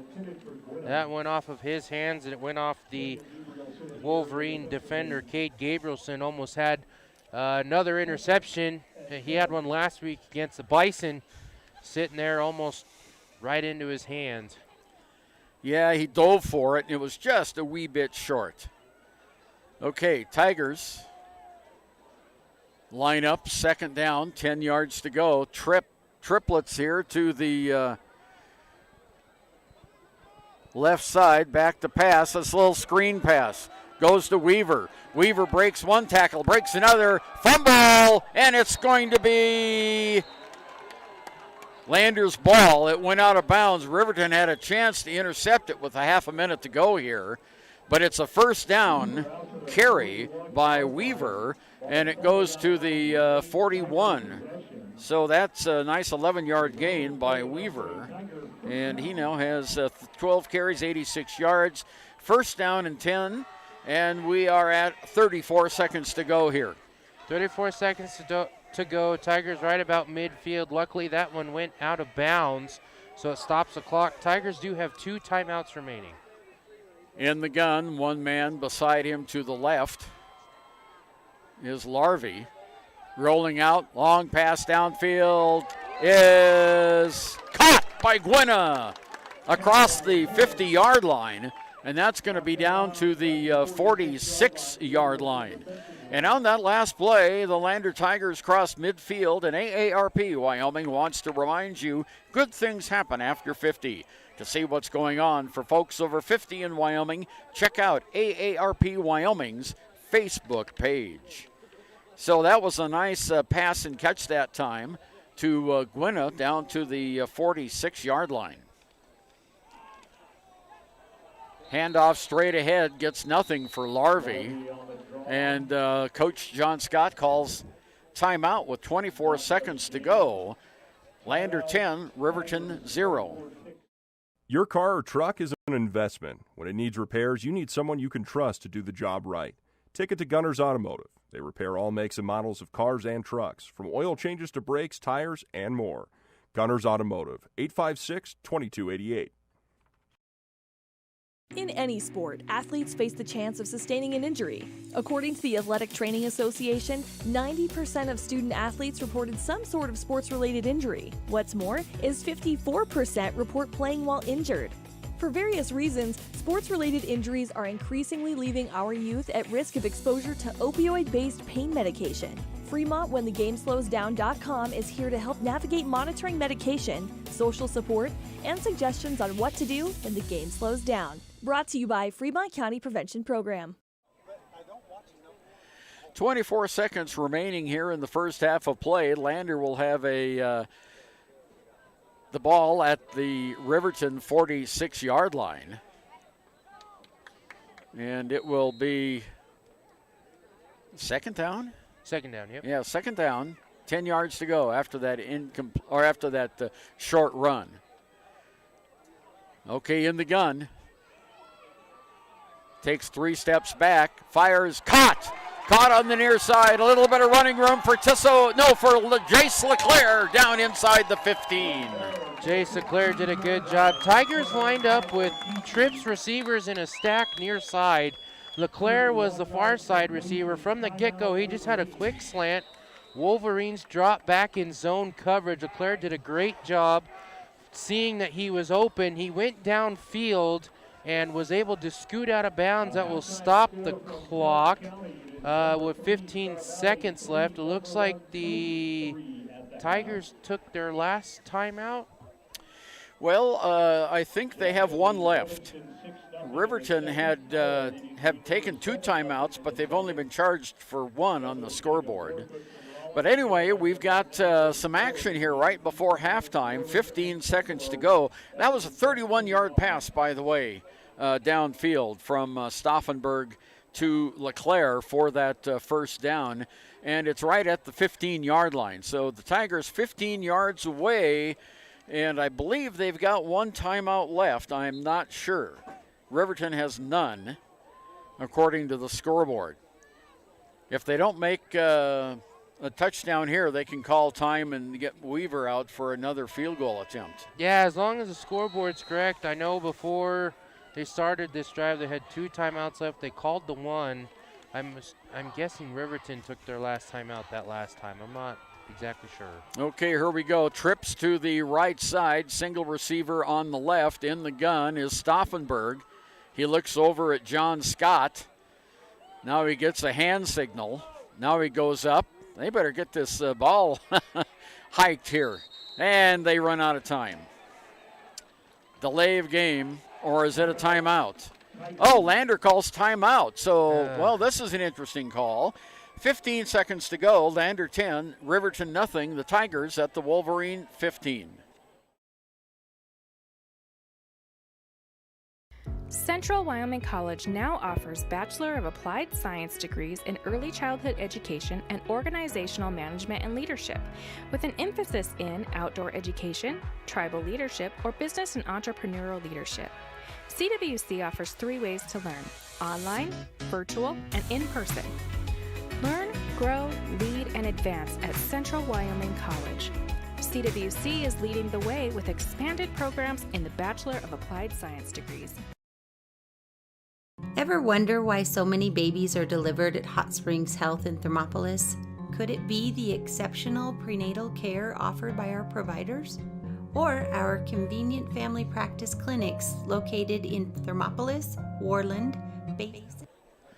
Okay, Tigers have it. It is first down, 10 yards to go from the 15-yard line with 15 seconds to go. In the gun is Brennan Stauffenberg. There's the snap. Fakes the pitch. Now throws in the end zone. Touchdown, Tigers! That was probably the best touch pass I've seen Stauffenberg throw all year. His receiver was in the slot on the wheel route. He had the double move. He did the pump fake to make the defender bite and check up, and then he just tossed it over the top right into the waiting arms of the receiver. He threw it as soon as he made the break towards the end zone. Touchdown, Tigers. That was gorgeous. Yeah, that fake pass got the defender off. That was Tisso Gwynna that caught that touchdown pass for Lander. Here's Matisse Weaver for the PAT. It is good. Lander 17, Riverton 0. 10 seconds to go, first half. Riverton. Maybe it's our new OB Suites with large jetted tub, or maybe it's the place where you know you can find all of this and more.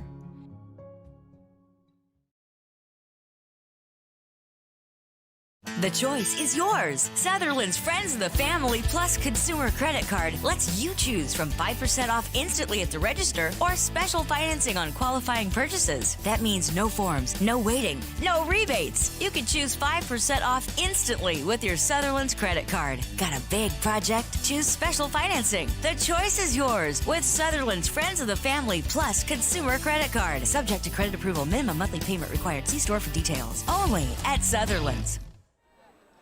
Welcome back to Bill Bush Memorial Stadium. Josh Henninger and Ernie over here with you in Lander. Tigers, after the gorgeous Stauffenberg pass, take a 3-score lead. It is 17-0. 10 seconds left. Tigers looking to kick it off to the Wolverines as probably one of, if not the last plays of the first half. And thanks, of course, to Jason Peterson, who is Cody Beer's partner on broadcast, but Cody isn't here tonight, as we told you earlier, and Jason's doing the camera work tonight. There's the long, high, end-over-end kick into the end zone, and it'll be down there, and Riverton will have 10 seconds from the 20-yard line to do something with. Okay, so Riverton comes out now. You know, the lights have really taken hold here as it is becoming increasingly dark because we have these big storm clouds that have been rolling here to the east. Supposed to get some snow tonight in the higher elevations above 8,500 feet. Okay, let's see what Nathan Hutchison has up his sleeve. He's got receivers wide on each side, 2 on the right, 1 on the left. He's in the gun.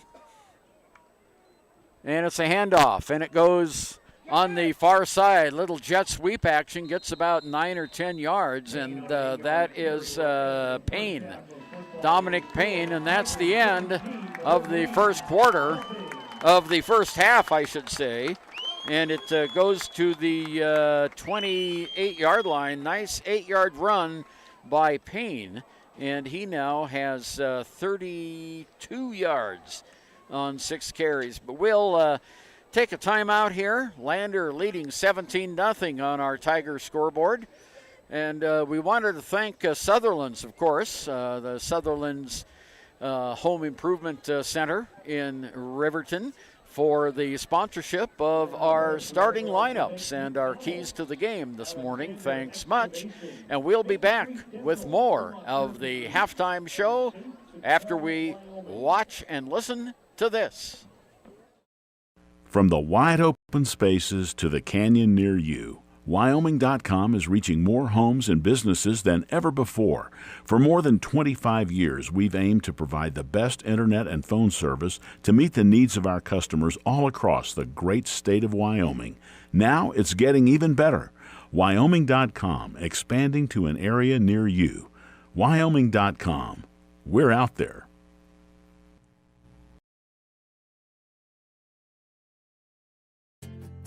From one corner of the state to the other, over 82% of Wyomingites wear their seatbelts. And to the 18% who don't, we say, let's buckle up for life, Wyoming.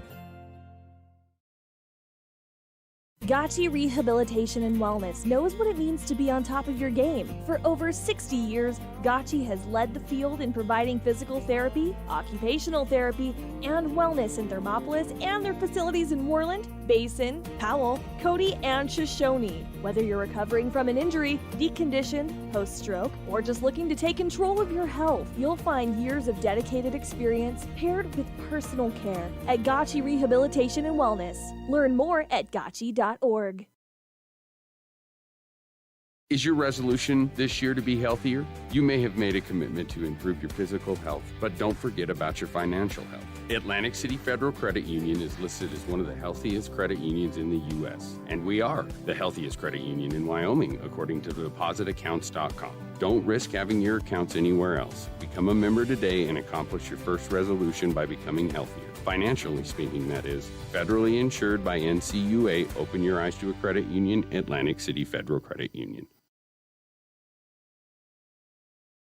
Tyler Watson State Farm is a proud sponsor of Wolverine Athletics.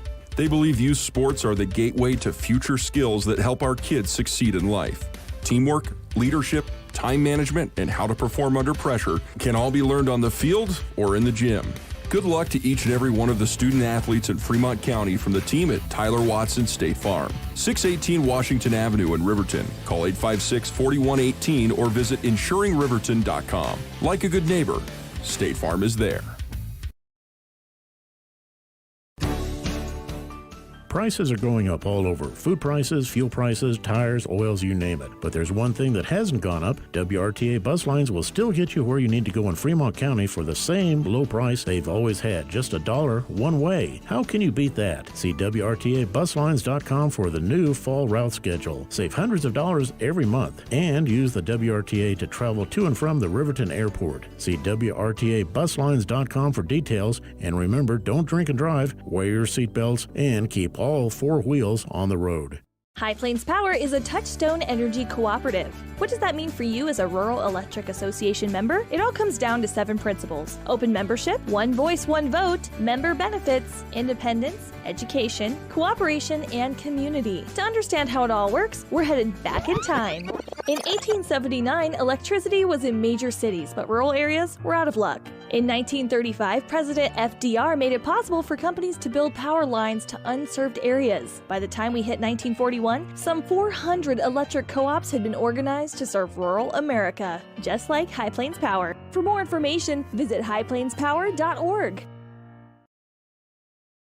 Hi, this is Terry Banker. I'm minister at New Hope Christian Church in Lander, Wyoming. We want to support the kids of this area academically, athletically, and spiritually. Our address is 630 Mount Hope Drive. Come to Sunday school at 9:30 and our worship service at 10:45.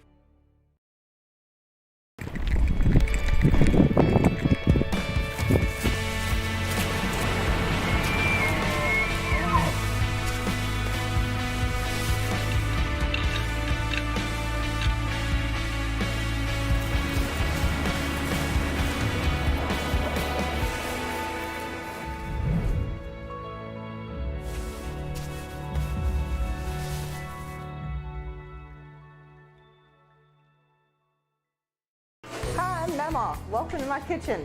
Mama's Kitchen in Lander is ready to wow you with their home-style fixins. Visit the coffee corner and don't forget to try Mama's biscuits, made just the way her Mama made them. And the Mama before that. With local and specialty ingredients making up their cuisine, it'll be the place you can't get enough of. And just simple, tastes good, delicious, get me all ready for the day. Down to earth, and yes, I would definitely come back. Home cooking like you've never tasted before. 260 Grandview Drive in Lander. Come on down to Grandma's!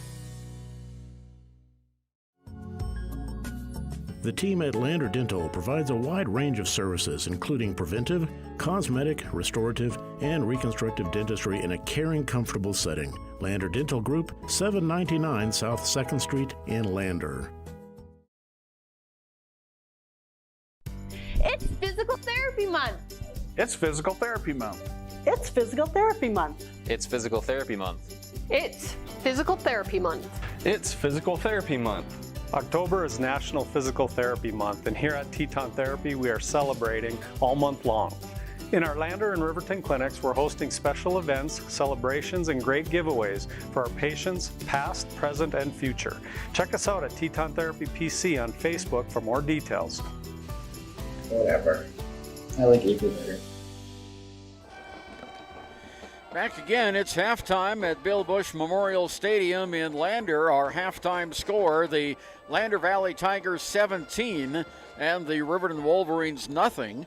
The Lander Valley High School marching band is outperforming their state routine for the fans here at Bill Bush Stadium. And, it looks like we have just a few less fans this week than we had last week. We had a homecoming and this place was packed. Of course, what we didn't have were people in the stands on the far side, and we have that tonight with all the Riverton fans here. That's true. Yep, probably a good idea to keep the Lander and Riverton fans separate. I know in the past few years they aren't nearly as bad. The rivalry isn't quite as pepped up as it has been in the past, but I've heard plenty of stories of some of the shenanigans that would go on during rivalry week. Yeah, and there were shenanigans too, and fortunately a lot of that stuff has gone away. It's in the past, which is pretty good because we don't need vandalism, Yeah, definitely. Definitely. Burning R's and L's in fields and things like that. Well, hey, Josh, let's take a look at the first half statistics. Team-wise, Lander had 109 yards rushing on the ground. They had 139 yards through the air. Total offense in the first half for Lander Valley was 248 yards. For the Riverton Wolverines, they had 87 yards on the ground. They only had 9 yards passing, so they had a total of 96 yards in the first offense. Looking at the Wolverines, their big gun today so far in the rushing department was the quarterback, Nathan Hutchison. He carried the ball 6 times for 38 yards. And Dominic Payne carried also 6 times for 32 yards. Ty Sheets carried the ball 4 times for 14 yards. And Derek DeVries 1 carry for 3 yards. There was 1 pass completion in the first half by the Wolverines, and that was Hutchison throwing to Engel for a total of 9 yards, and Sheets did have a 7-yard return. So the halftime stats mirror the scoreboard, Lander with the big advantage in yards. For the Lander Tigers, the quarterback, Brandon Stauffenberg, ran once for 2 yards. Matisse Weaver had 12 carries for 86 yards. Zach Larvey had 2 carries for 9 yards. And Jace LeClaire had 2 carries for 12 yards. Stauffenberg put the ball up in the air 14 times. And he completed 1, 2, 3, 4, 5, 6, 7, 8, 9, 10. 10 of 14 for Brandon Stauffenberg. And that's pretty good for his 139 yards at halftime. The best receiver for Stauffenberg was Tisso Gwinna. Tisso had 5 catches for 75 yards. Harris 1 for 5. LeClaire, that big one, for 31 that set up the last touchdown. Larvey had 1 catch for 9. Kovapalo 1 catch for 26 yards. And Matisse Weaver 1 catch for 3 yards. The Tigers were penalized 4 times in the first half for 35 yards. The Riverton Wolverines penalized 3 times for 25 yards. So here at halftime, it's Lander 17 and Riverton nothing. Yeah, it was a good first half for the Tigers. Good balanced attack, both on the ground and in the air. 10 out of 14, that's pretty complete 2 out of every 3 passes you throw. It's a pretty good percentage. I know typically in the pros, anywhere in the high 60s, low 70s, you're doing a pretty good job. In high school, it's phenomenal. I mean, Stauffenberg has made some great throws. That touchdown pass he made at the end of the first half, like I said before, probably the best pass he's had all year. And the play right before that, where I believe he threw it to Weaver on the far side when he crossed midfield. One of those where, the Wolverines like to play zone defense. So instead of going man-to-man, covering each receiver, they each have a certain spot where they cover. And when you do that, if you have enough athleticism by your receivers, they can use their speed, use that athleticism to get past the zone, find where the defenders are not, and sit there. And that's what you saw with that pass to Weaver. He went past the linebacker that dropped back in coverage and threw it between that linebacker or defensive back and the safety right in the middle of that zone where nobody was at. Good touch pass. Had he thrown a bullet pass, it would have been intercepted, would have been a pick 6. Threw a little touch pass, little air underneath it, put it in a good zone. And the Tigers have won the offensive front and so far have been putting the pressure. Unfortunately for the defense, they've only had the 1 sack. They have done a good job of keeping that rushing attack under wraps, other than the big 30-plus yard gain by Hutchison. But going in the second half, something that Riverton will have to do for their adjustments is they're going to have to try and get some sort of pressure on their offense and get the wheels turning, because they've kind of just been, other than that big play, there hasn't been much to speak of for the Riverton offense, especially through the air. Their Tiger defensive core in the defensive backfield and secondary has been stout in covering those receivers. So we'll see how they do coming out with the second half adjustments.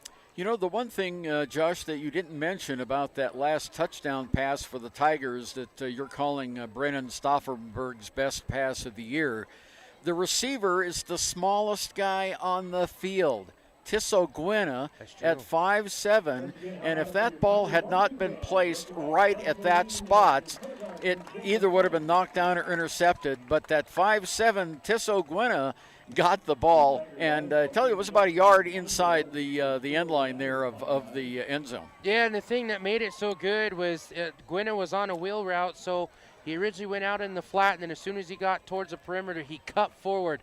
As soon as he got to that cut, Stauffenberg did a great job with the pump fake, and then the defender that was covering Gwena cheated up, so he came forward. Gwena was able to use his speed to get past him. He did the pump fake. As soon as Gwena made that cut, Stauffenberg let it go. He saw it was one-on-one. The defender had his back turned towards Stauffenberg, so he wasn't looking at the ball. Put up in a spot where only Gwena was going to catch it or nobody's going to catch it, with the defender not paying attention. Like you said, he's the smallest player on the field. Sometimes speed kills, and that's been Gwena's tell of tape so far this year. I tell you what, we've got Jason Peterson with us, who usually is the side man for Cody Beers. And Jason, let's put the headset on you here for just a second. And what is your analysis of the first half after the first time you've seen Lander today? Well, I think both teams are playing remarkable well, Ernie. Like Josh was saying, you know, Riverton has to come out with some kind of running game plan. You know, they need to, besides that one play, they've kind of just bounced back a little bit, and I think they need to get some sort of running game on. I mean, the penalties between both teams have been, there hasn't been that many between both teams. So, but I think it's been a good half of football, and I think the second half, Riverton just needs to come out and get their running game on and pass the ball and get some sort of offense going. Well, we certainly want to thank you for coming and joining our broadcast team today to keep a little Riverton side on this broadcast. We're simulcasting tonight on KFCW 93.1, KTAK 93.9, and of course the Wyoming Today YouTube and WYO Today Facebook page with this is on. Riverton's had a tough season so far. You know, they've fallen behind early in games, and it looked like that wasn't going to happen today. And then the Tigers had those two big passes. I mean, Riverton's had a really tough season to start this year. You know, the 3 long games on the road, and they've just, the tough, Eastern Conference has been a tough, for them, and. Then they come home last week and started their conference play against Buffalo. And, the penalties in that game last week was phenomenal. I think Cody said that was the most penalties in the game that he's seen. So, but, just coming out second half and see what happens, and Yep. Jason, thank you very much for those comments. And we're going to take another short break here and then be back with the second half of play. Lander leading 17-0. When you purchase your car, do you know if you got the best payment possible? The answer is probably no. Oftentimes, your loan is packed with additional charges that can drive your monthly payment higher than it should be, costing you thousands of dollars more for your car. Hi, this is Patty, and here is your second chance to get the payment you deserve. Visit Atlantic City Federal Credit Union today for a courtesy loan review. We've helped our members save money by refinancing their vehicle with us. Now it's your turn. Open your eyes to a credit union. Atlantic City Federal Credit Union. Community Health Centers of Central Wyoming has locations across Fremont County ready to serve you at DuBois Medical Clinic, Riverton Community Health, and Lander Community Health Pediatrics. We accept all forms of insurance, including Medicaid and Medicare. Are you struggling to get medical care? Ask for their sliding fee scale. From family medicine to pediatrics, Community Health Centers are here to serve you. Call 307-463-7160 or visit chccw.org to schedule your appointment. Back again, we have 17-0 lead by Lander. Lander took the opening tip and received the ball to begin the game, so Riverton will now have the opportunity to receive the ball here at the start of the second period of play. Kickoff. The kickoff. Thank you. Ty Sheets is back to receive along with Dominic Payne.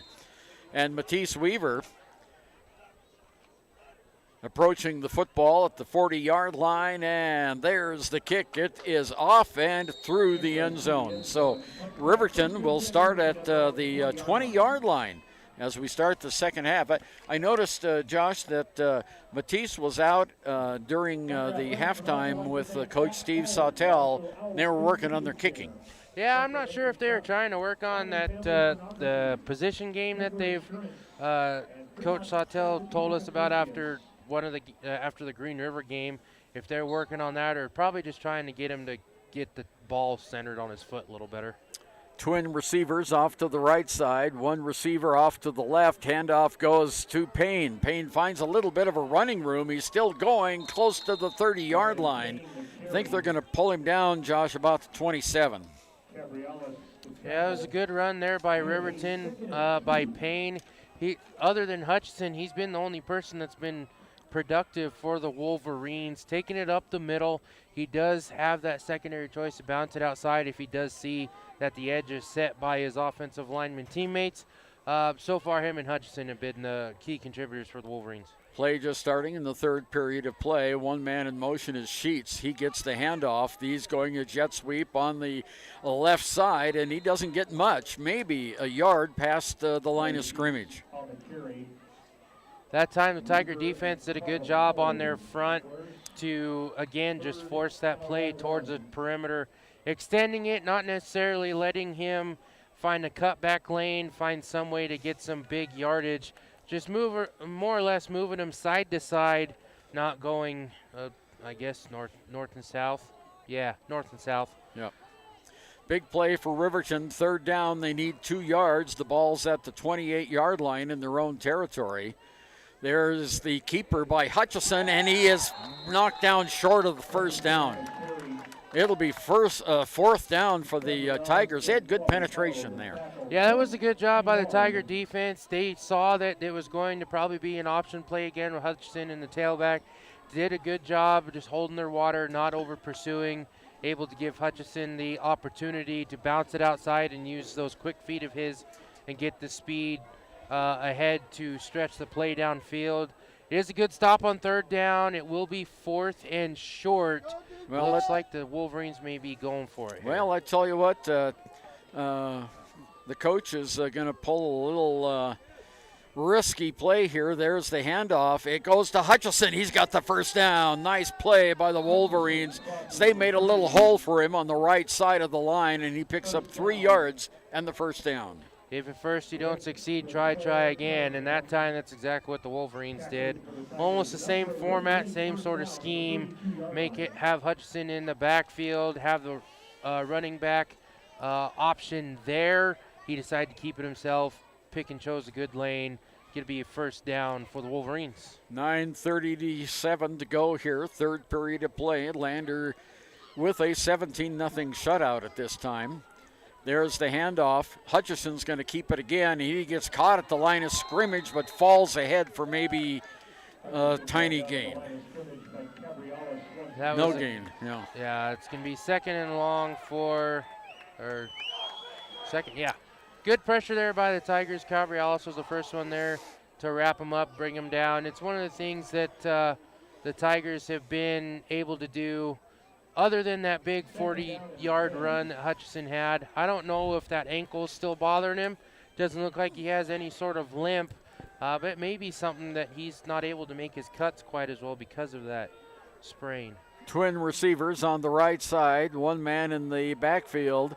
Here's a short pass over to the far side. It's caught for a first down, and going out of bounds for the Wolverines over there is Tanner Johnson. First time or second time the Wolverines have been able to complete a pass. That time Tigers kind of went back in a prevent defense. It looked like it was more man-to-man coverage, but there was a bit of a cushion given by the defenders. Hutchison saw that. He put a good ball out to his receiver.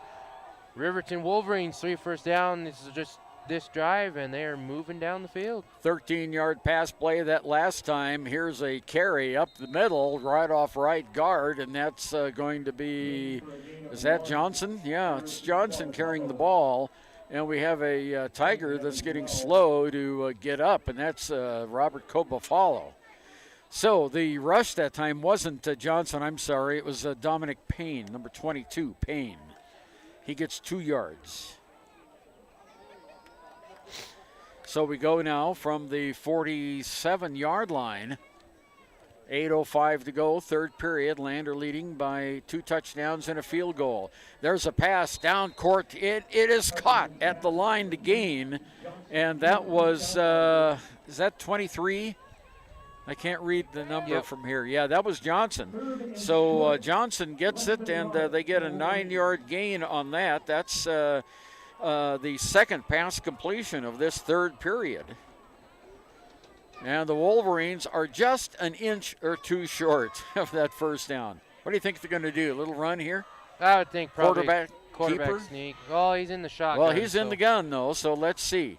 Here's the handoff. Goes to Payne. Payne is stopped. He did not get the first down. No. It's going to be fourth down. No gain on the play for Payne. Something that was a little bit surprising, you'd think, with the way that Hutchison can move. Maybe, again, it's because that ankle. They want to make sure he doesn't do anything to further tweak it. But I would think it being that short, just put your quarterback under center, give him right up the gut, and basically all he has to do is lean forward right next to a center, get enough for a first down. Well, here's a big play for the Wolverines. Big Red come up to the line of scrimmage. They need about a football length for the first down. Hutchison is in the gun again. Man in motion is Sheets, and we have laundry all over the field. And we have false start.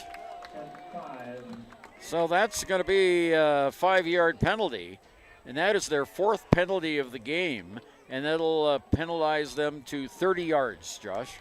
And that's going to take your 4th and less than a yard to now make it 4th and a long 5. So let's see if Johnson's going to come on and punt here. The hash mark on the far side. Clock moving at 6.5 minutes to go. No scores in the third period yet. It's Lander 17. Riverton nothing, and the Wolverines are going to go for it here because they need points on the board. Hutchison back in the gun. He rolls back, 2-step drop. Now he rolls to his right side. He's looking for someone to throw to. He gets caught, and he gets the first down, and he's knocked out of bounds at the 42-yard line, and a flag comes out at the end of the play. Looks like there might be a late hit on the Tigers as Hutchison went out of bounds. But I'll tell you what, he did a good job keeping his composure. He was able to do a little shake and bake to get past Koivapalo to be able to get to the edge, make the corner around the perimeter, get the line to gain. So it'll be a first down as Wolverines pass midfield again, and they'll tack on the extra yardage with the penalty after the fact. So Wolverines will be down to the Tiger 27-yard line.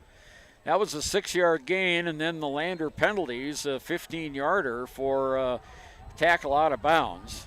And it really wasn't a tackle out of bounds, but it was a real hard push, but it drew the penalty anyway. So now, Riverton, first down, 10 yards to go. Here's the handoff, goes to Sheets. Sheets finds a little running room. He's got more running room. He's going to have a first down to the 15, 16-yard line. Sheets did a good job there going in motion, taking the carry on the jet sweep. It looked like the Tigers had a good job closing him off, forcing him to go inside. But unfortunately, there wasn't anybody there on the defensive line or linebacker position to fill those gaps in the cutback lanes. Sheets saw that he had a lane as soon as the Tigers were able to get past the edge and set that to make him cut back. Good gain. Wolverines are in the red zone. They're in the red zone at the 18-yard line. Hutchison still in the gun.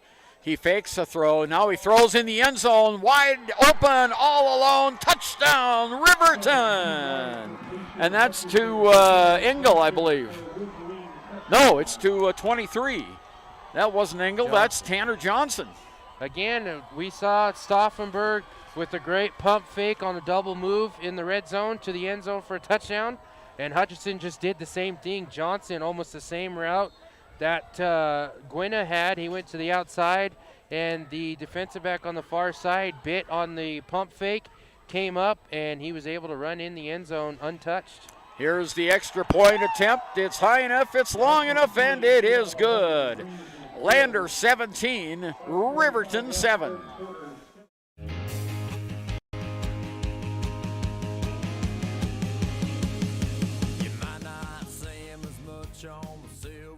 I'm Bo Clark, coach of the University of Wyoming rodeo team, reminding you that putting on a seatbelt doesn't take 8 seconds, and it can save your life. Go Pokes, buckle up.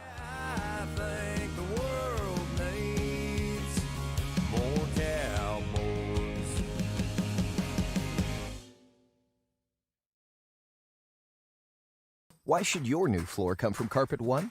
Because we're passionate about the spaces our neighbors call home. We're part of your community, and we're also part of the world's largest cooperative of independently owned and operated flooring stores. So you can be sure you'll get great selection and outstanding value with every installation. Whether it's carpet, hardwood, tile, or luxury vinyl, our experts take the guesswork out of choosing the right floor. We're your local Carpet One Floor and Home, the one store for your perfect floor. Back again after the Riverton score makes it a 10-point game, 17-7. And we were just talking, Josh and Jason, this Riverton's best drive of the season. Big drive, 12 plays, 80 yards, 6.5 minutes off the clock. Good drive for Riverton to get on the board. Here's Johnson's kick. It's a sidewinder at the goal line. Tissa Gwynna, he's at the 10, he's at the 20. He's at the 25. He's at the 30. He breaks a tackle. He's at the 35, 36-yard line. Tissa Gwynna with a really good run from the goal line up to the 36-yard line, 36-yard return. Speed kills. He may be the smallest guy on the field, but he's definitely had a big impact. That was a good block set on the far side by the Tigers. Gwynna picking and choosing his lane where he needed to go. He saw the cutback lane was open. He hit it, moved forward, and then drug about 3 Wolverine defenders with him, breaking a couple tackles. Tigers with good starting field position to start the second half. Twins out to the left side in the I formation under center. There's the handoff to Matisse Weaver. He gets ahead to the line of scrimmage. That's about all. Now that Riverton's on the board, we're starting to hear a little bit more energy from that far side with some Riverton fans, and it looks like they've got a little student section set up over there too in the visitor bleachers. Starting to hear some cheers from them as the Wolverines getting on the board. Be interesting to see what happens going forward in the second half. Well, this is a rivalry game, and I know each school has had their pep rallies and their parades, and they're ready for this one. Okay. 2 men in the backfield.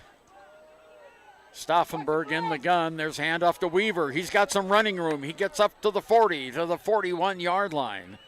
Nice run there. He just shot the gap, Josh. Yeah, the big thing with that, too, is with the success that the Tigers have had through the air, when you've got Stauffenberg in the shotgun with that split-back formation, the defense isn't quite sure what they're going to do. Majority of the time, Tigers will run off that, but you have seen some play-action passes from that as well. That's one of the things you got to look forward to with this spread offense is you want to use the run to set up the pass in those instances. Jace LeClaire in the backfield now as the tailback gets the call. He goes ahead for about 2 or 3 before the Riverton defense pushes him back. But they're going to mark his forward progress to the 43-yard line. So that'll be a gain of 2 for Jace LeClaire. After that Riverton offense was able to get a score, that Riverton defense is starting to pick up a little bit. Braden Vincent, the junior for the Wolverines, was the first one to get in there for the tackle. It's going to make it 4th and 3. Looks like the Tigers going to line up to punt it away, give it back to the Wolverines here in the third quarter. Ty Sheets is back at the 15-yard line. Matisse Weaver to punt about the 27. 3:17 to go. It's a 2-score game. A 10-point lead by Lander, 17-10, and whistles.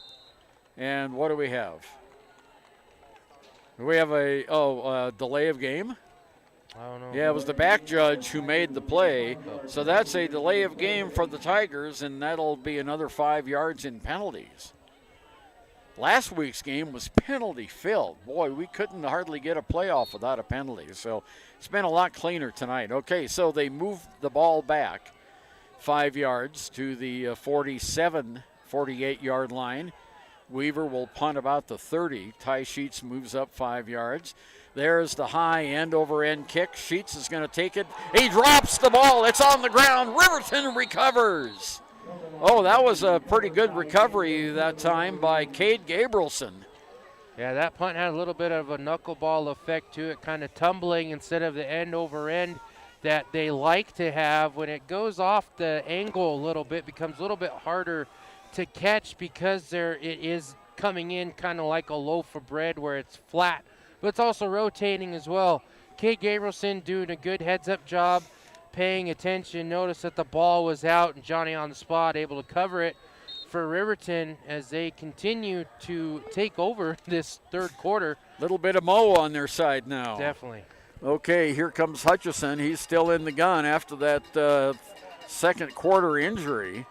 There's the snap. The handoff goes to the near side. With it is Payne, and Payne maybe gets a yard, maybe 2.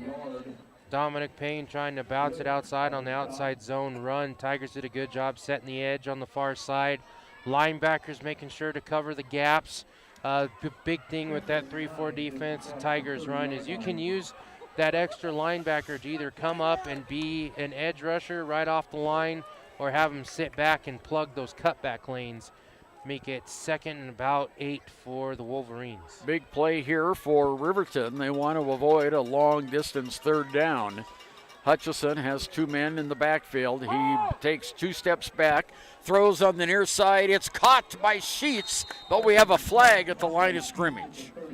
Yeah, it looks like it's going to be a holding against the Wolverines. Yeah, this one's going to go against Riverton, and this will be another 10-yard penalty. They now have 5 penalties, 40 yards in penalties. So the nice pass play will be wiped off the board. 2:12 to go here. Third period of play. It's getting cold up here, Josh. Starting to get a bit chilly as soon as the sun went down and that cloud cover came over. I can tell that, humidity's been higher too, so that doesn't help either. Yeah, Jason's shaking his head in agreement. I don't know if he's down his 2 Pepsis yet, but he's got 1 left. Okay. Twins off to the left side. Here's the handoff, and it goes to Payne. Payne is caught behind the line of scrimmage. That was a great tackle by Cody Cunningham. I see why he is the student section's favorite. He was being blocked by the center of the Wolverines, and he was able to get through that block and use his free hand to bring down the running back. It takes quite a bit of effort to not only shed the block and bring down the running back at the same time. Good tackle there by Cunningham. Clock moving with 1:27 to go here. Third period of play, a 10-point lead by Lander. And it's a huge third down, 3rd and 22 for the Riverton Wolverines. Let's see what the coaches have come up with here. Hutchison slaps, calls for the ball, takes a 2-step drop, throws downfield for Sheets and just out of his range. If that pass had been a little lower, that could have been 6. And it's one of the things we talked about in the pregame show. Hutchinson has an arm, and he showed it on that one. Great bullet pass down the middle on the slant from Sheets, lined up in the slot receiver position. It was man-to-man coverage. The safety also came down. Hutchinson noticed that. There was no safety help behind. But, yeah, as you said, had he put that a little bit lower, it's a little too tall for Sheets, pretty sure he'd still be running towards the end zone. Johnson at the 4-yard line to punt. Side. Oh, it's a bad kick. It comes off the side of his foot. And this is not going to go very far, Josh. This is a bad kick. And they're going to say they're at the 30-yard line now. They're still walking. It's going to be at the 30-yard line. That is only going to be a 12-yard punt. That unfortunately for Johnson, something I saw last week too, watching the Riverton game versus the Buffalo Bison. He did have that 78-yard punt that I mentioned earlier, but then the next one was off the top of his foot and only went about 20 yards. That one unfortunately went off the side of his foot. Shankopotamus strikes again, unfortunately for Johnson. Tigers will have great starting field position at the Riverton 30-yard line. 1 minute left in the third period of play. They come out. Gwynna and Brown are out, split out wide to the right side. Under center is Stauffenberg. Handoff goes to Larvey. Larvey dives ahead for about, 4 yards. Let's see.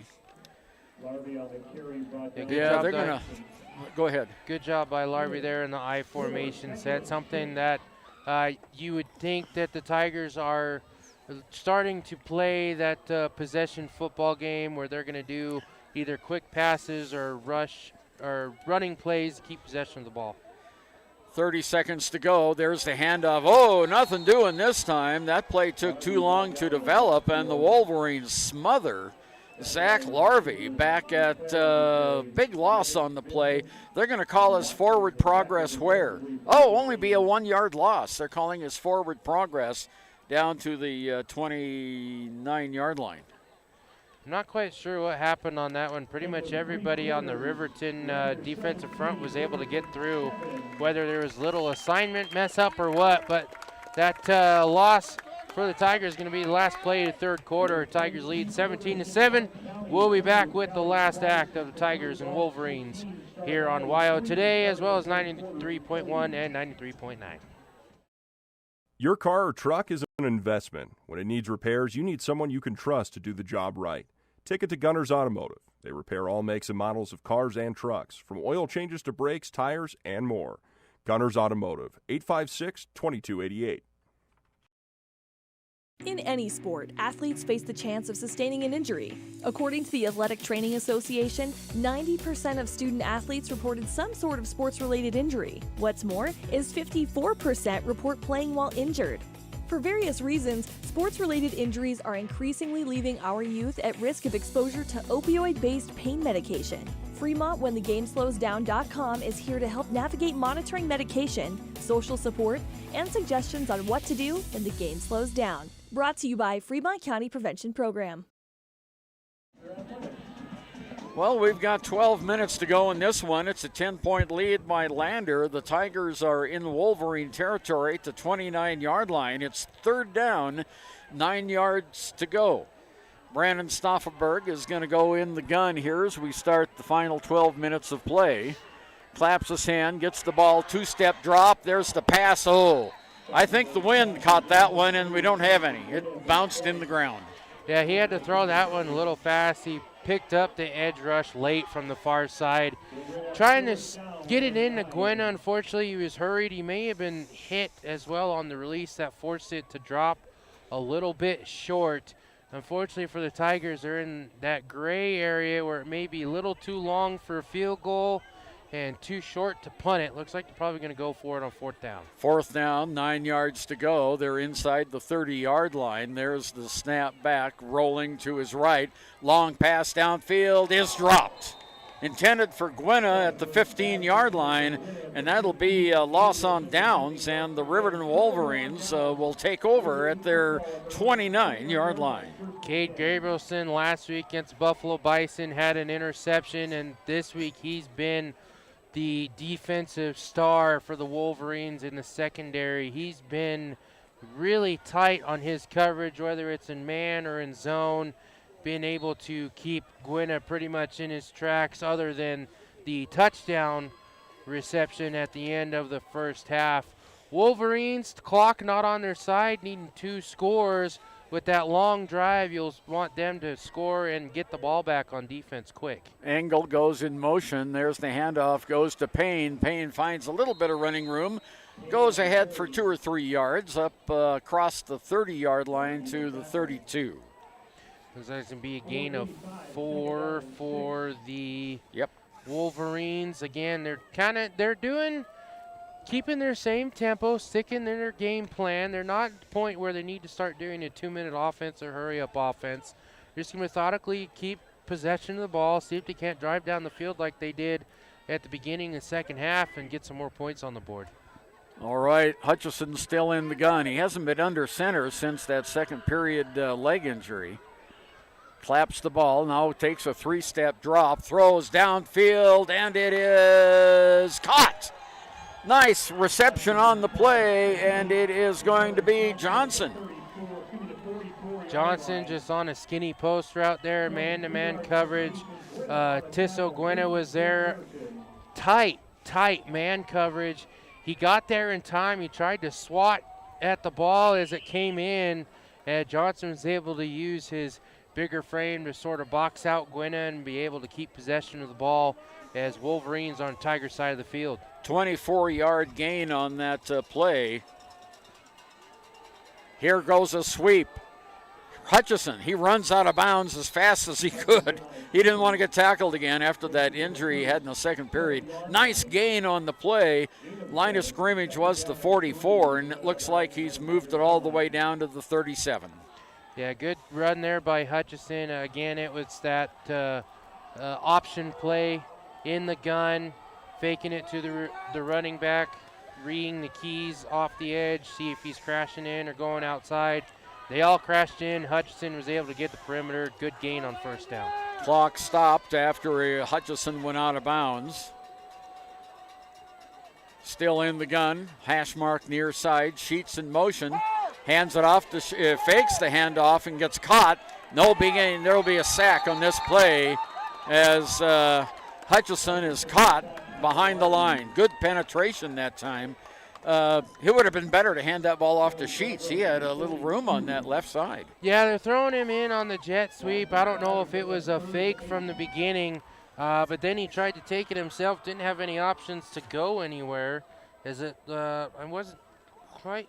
Looks like maybe it was Larvey that got the tackle for the Tigers on the loss. Make it 3rd and 8. Loss of 6 on the play, 10 minutes to go in the game. Lander by 10. Hash mark near side. Receivers on each side. Offset eye in the backfield. Back to pass. There's the pass to Engel. He makes a heck of a catch. And it's going to be a first down for the Wolverines inside the 35-yard line. And Engel really took a wrap that time. Oh, yeah, I would not be able to get up after that hit. Safety came up for the Tigers and just laid the wood on Engel. Hit him right in the midsection. Looks like he's going to take a couple plays off. I don't know how he held on to that ball. He came down, his feet hit the turf, and the Tigers defender's shoulder hit his midsection at the same time. Gain of 10 on that last pass play. There's the snap. Handoff goes to Payne. Payne fighting his way for a couple of yards, and the football pops out. But the player had already been called down. Payne was already down. 2 big hits in a row for the Tigers. Intensity starting to pick up a little bit here in the fourth quarter. Riverton luckily still able to hold possession of the ball. It is no gain on that, so it will make it 2nd and 10. The Tiger defense starting to pick up the intensity here, laying the wood to the Wolverines. Football right smack dab in the middle of the field here at Bill Bush Stadium, 8:58 to go. We have Payne on the near side. Man in motion now is Sheets. Sheets gets the, fake, and Hutchison smothered after a loss of a yard. Well, the fake, that didn't work that time. It almost got me. Another tackle for loss for the Tigers. Jesse Dollard, one of the first ones there, meeting Hutchison. It looks like he's maybe trying to take a little bit too much responsibility on those options where he's trying to do everything himself. I have noticed that in the past. One of those things where, yeah, you want to go down the field and score, but at the same time, you still have to read your keys to keep the ball moving forward. 8:05 to go in the game. There's the snap. Takes a 3-step drop. Looks to run. He gets away from one, but not another, and there's going to be a pickup of maybe a yard down to the original line of scrimmage, and it's 4th down. And we've got a flag down on the field as well. Looks like it's a holding call against the Wolverines. And it is 3rd down. Are they going to move them back or decline the penalty and have 4th and 11? Holding against Riverton, they're going to take the penalty. And that now is the 6th penalty for 50 yards against Riverton. With Johnson's big leg, I agree with them accepting the penalty and forcing them backwards, making them completely out of field goal range. Johnson does have a big leg, but I do know he's not going to make it from 60 plus. Okay, 4th down, or 3rd down, 24 yards to go. Receivers, twin on the right. Long snap, trying to draw him off sides. Gets a look from his coach. Tigers are showing blitz on the far side. Timeout by Riverton. And Troy Anderson that time was trying to get a call in. But it's 7:30 to go in the game. Lander by 10. We'll be back. Central Wyoming College now offers Bachelor of Applied Science degrees in Early Childhood Education and Organizational Management and Leadership, with an emphasis in outdoor education, tribal leadership, or business and entrepreneurial leadership. CWC offers 3 ways to learn: online, virtual, and in person. Learn, grow, lead, and advance at Central Wyoming College. CWC is leading the way with expanded programs in the Bachelor of Applied Science degrees. Ever wonder why so many babies are delivered at Hot Springs Health in Thermopolis? Could it be the exceptional prenatal care offered by our providers? Or our convenient family practice clinics located in Thermopolis, Warland, Basin, Shoshone, and Riverton? Maybe it's our new obese. Well, here's the play of the game for the Riverton Wolverines. It's 3rd down. They need 24 yards for the 1st down. There's only 7:30 to go in the game. Hutchison in the gun. Receivers on both sides. One man in the backfield. Back to pass is Hutchison. Long pass is too long. And a flag's going to come out for pass interference. Well, there was contact downfield. It looked like it was a push by the Wolverine receiver, but also that pass is 10 yards over his head. It's uncatchable. Yeah, it was uncatchable, and but they're going to call the penalty. Coach John Scott is out there arguing his case, and a couple of the Tigers are out there too. So they are going to take it back to the line of scrimmage and mark it off 15 yards. So it will stay 3rd down. It will not be a 1st down. So the Tigers defense gave Wolverines a big break. Now instead of 3rd and 24, it's 3rd and 9. Line of scrimmage is moved back to the 33-yard line, 32-yard line. Okay, here we go. Big play for Riverton right now. There's this, we had motion beforehand, and the play is called dead. And do we have a offside or? We've got false start on Riverton. Well, that didn't hurt, or that didn't help. Yeah, it looks like the snap came out late. Pretty much the entire line moved. Yeah. Because they knew the snap count, but looked like the center was maybe falling asleep there. It just looked weird that everybody moved, but the ball didn't. 7:21 to go in the game. A 10-point lead for the Lander Tigers over their cross-county rival, the Riverton Wolverines. Riverton up to the line of scrimmage. 3rd and 14. Back to pass is Nathan Hutchison. Hutchison decides to run. He's got some, no, the hole closed in a hurry on him, and he only picked up a couple of yards and was tackled just a yard past the line of scrimmage, Josh. Yeah, it looked like it was good coverage there by the Tigers secondary. They've done a really good job of shutting down any options, including the big receiver for the Wolverines, Lucas Engel. He has had a couple of catches. He did have that big hit to his midsection. I don't see him back on the field, so he may still be on the sidelines. Hutchison trying to pick it up on his own. Jace Leclerc came up and wrapped him up. It's going to be 4th and 12. Play of the game for the Riverton Wolverines. They need 14 yards for a first down. Hutchison back to pass from the 45-yard line. Takes his time. Protection breaking up. He rolls to his left. Flag down on the play. Hutchison throws it away. Well, we got another hold. I was going to say Hutchison had it's against Lander. Is it really? No, I'm sorry. It's holding against Riverton. Decline it. Decline it, you get the ball. Yep. So it's a hold against Riverton, declined, and it's first down Lander. So Riverton had a pretty good drive going there for a while, but the Tigers get the first down, and it's going to be Lander ball with 6:21 to go at the 42-yard line in Riverton in their own territory. This is the best I've seen the Tiger defensive secondary look all year. Riverton's got some speed with their receivers, and they've got some length on the Tigers as well. Their receivers are just a bit taller than the Tiger defenders, but they've done a really good job shutting down all the options, whether it's in man or in zone, forcing Hutchison to keep it himself and not get much yardage. And when Hutchison saw that flag go out, he just threw the ball away. He knew that they weren't going to make any. There's the handoff, and it goes on the right side or on the left side. It looks like Zach Larvey was the carrier that time.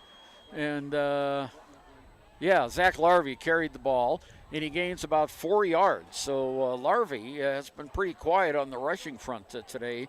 He's had 4 yards, 17 carries, and it goes up to the 46-yard line.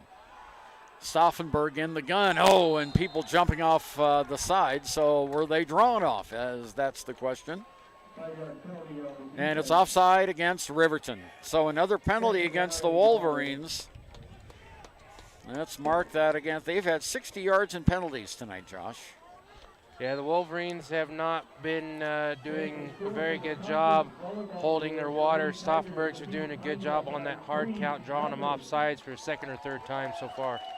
Second down, a yard to go. Under the center. Now there's the handoff. First down, Tigers across midfield. And on that last play, the Lander Tigers crossed midfield, and AARP Wyoming wants to remind you good things happen after 50. To see what's going on for folks over 50 in Wyoming, check out AARP Wyoming's Facebook page. Good run there by the Tigers with the 10-point lead. Halfway through the fourth quarter, the name of the game is possession. Possession is 9/10 of the law, and when you have the lead, possession is how you win the game as well. That's right. You run the clock down. 5.5 minutes to go here, less than that. Here's the pitch. It comes out and to Leclerc, and Leclerc makes something out of nothing. Dives ahead after being caught in the backfield for about a 2-yard gain. Braden Vincent, the one that's been getting into the backfield pretty frequently for the Riverton defense, gets there again. He read the pitch. Looked like he was kind of on a contain assignment where you go into the backfield and try to stay outside. He may have been lined up as a man defense or man-to-man on the running back. Leclerc able to make a spin, keep his balance, get a small gain. Okay, the handoff goes straight up the middle. Tigers trying to run clock now. We had wide receivers on each side. Was that Zach Larvey who carried that? Yeah, Zach Larvey carried the ball. And it moves up to the 43-yard line, so that's a gain of 5 on the play. That was Leclerc again. Oh, was that Leclerc? I'm Yep. sorry. Yeah. Well, a gain of 5 for Leclerc, 19 yards on 5 carries. Yep, and Leclerc comes off the field right now. Clock moving at 4 minutes, 8 seconds to go. Tigers are trying to run out the clock. Here's a big play, though, for the Riverton defense. It's 3rd down. Under center. Matisse Weaver carries the ball, and it is going to be just short of the first down. Weaver gets 3 yards, and that's not going to be good enough for the first down.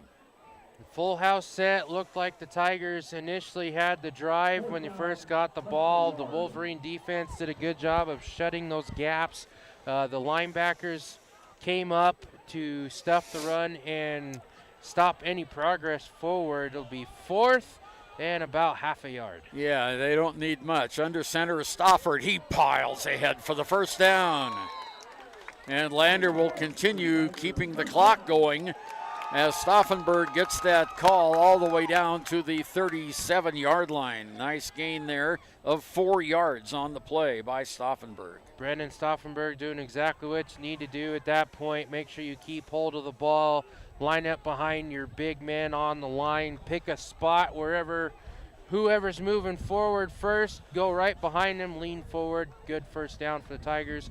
Keep possession of the ball, keep the clock rolling as we're just under 3 minutes in this game. Tigers still ahead by 10. 1st and 10 at the Riverton 37-yard line. Under center, Stauffenberg. Hands off. There's some running room all the way down to the 30-yard line. And that was LeClaire again.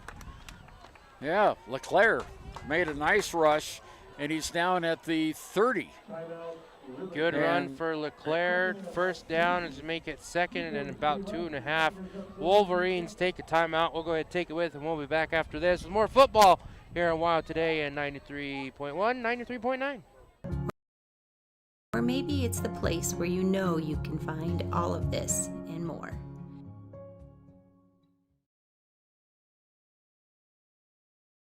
The choice is yours. Sutherland's Friends of the Family Plus Consumer Credit Card lets you choose from 5% off instantly at the register or special financing on qualifying purchases. That means no forms, no waiting, no rebates. You can choose 5% off instantly with your Sutherland's credit card. Got a big project? Choose special financing. The choice is yours with Sutherland's Friends of the Family Plus Consumer Credit Card. Subject to credit approval. Minimum monthly payment required. See store for details. Only at Sutherland's.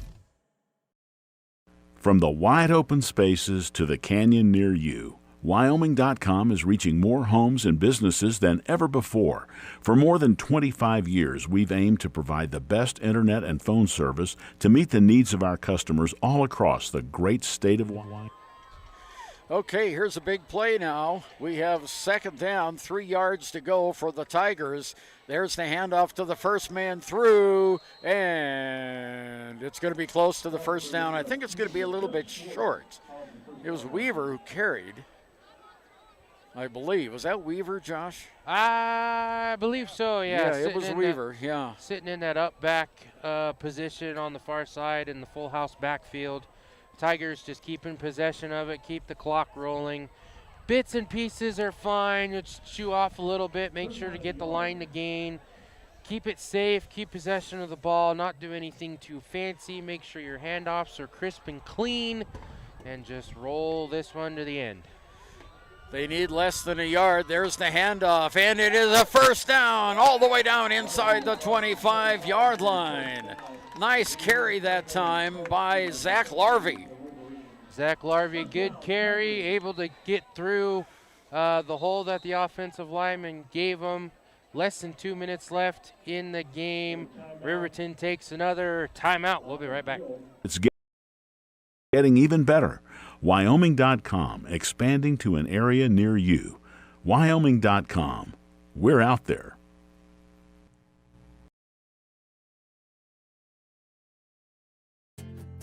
From one corner of the state to the other, over 82% of Wyomingites wear their seatbelts.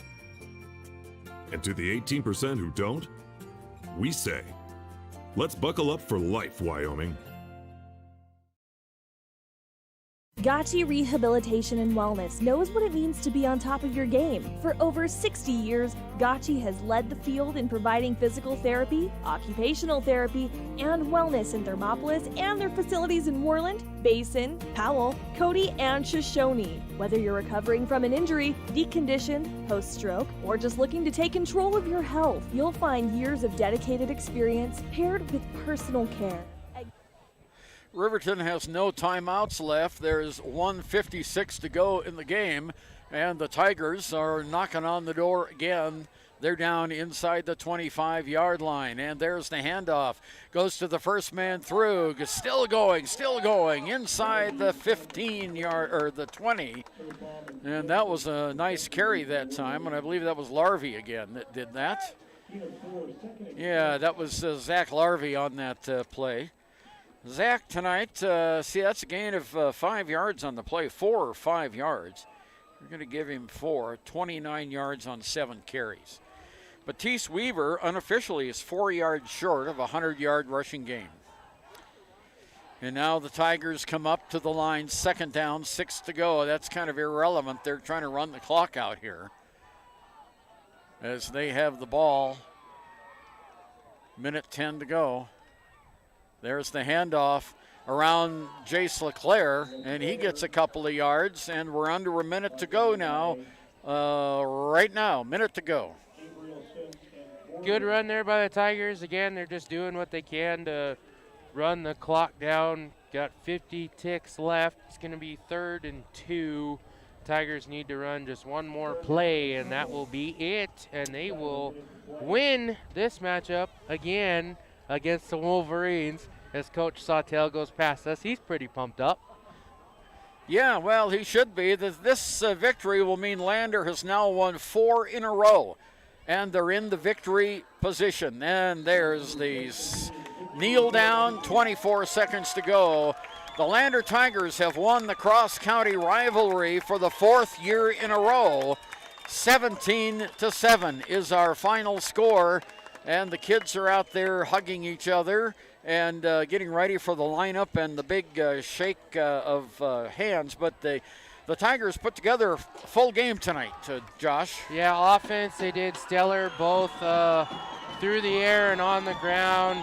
Defense did a good job as well, covering in the secondary against the Wolverines really, really well.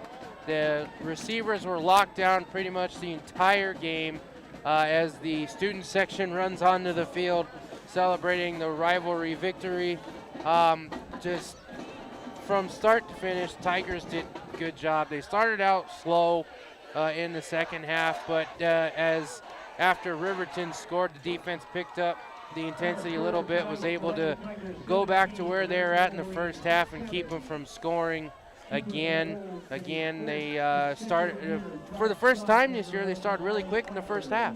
And they went down and scored a couple times and were able to keep the lead throughout the entire game. Well, that's what Coach John Scott has been trying to do, and Lander has not had a good start this season, but they did tonight, and they held on. The defense gets a star in my estimation for this one tonight. They've done a great job and held Riverton out of the end zone all but one time. Lander wins it 17-7. Now we've got to come up with player of the game for each side. So looking at the score sheet, Josh, what do you think? Oh, I would say for the Tigers, ooh, that's tough. They were you know what? For Tigers, I'm going to give it to Stauffenberg. He by far had his best performance of the season. His passes were crisp. His passes where they needed to be. He had a couple of passing touchdowns, putting the ball right where it needed to be.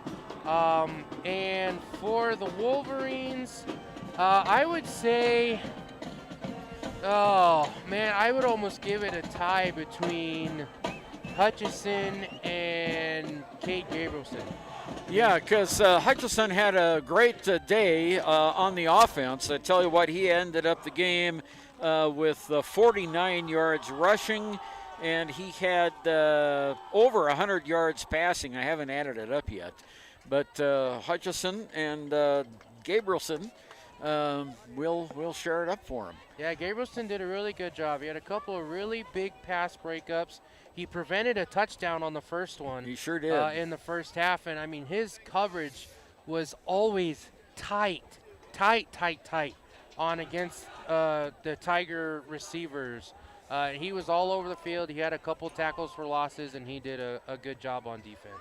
Okay, so Josh is going to run down and get some interview, some quotes from Coach John Scott, and we'll be back with more of our Click It or Ticket postgame show after this. Wellness. Learn more at gotchi.org.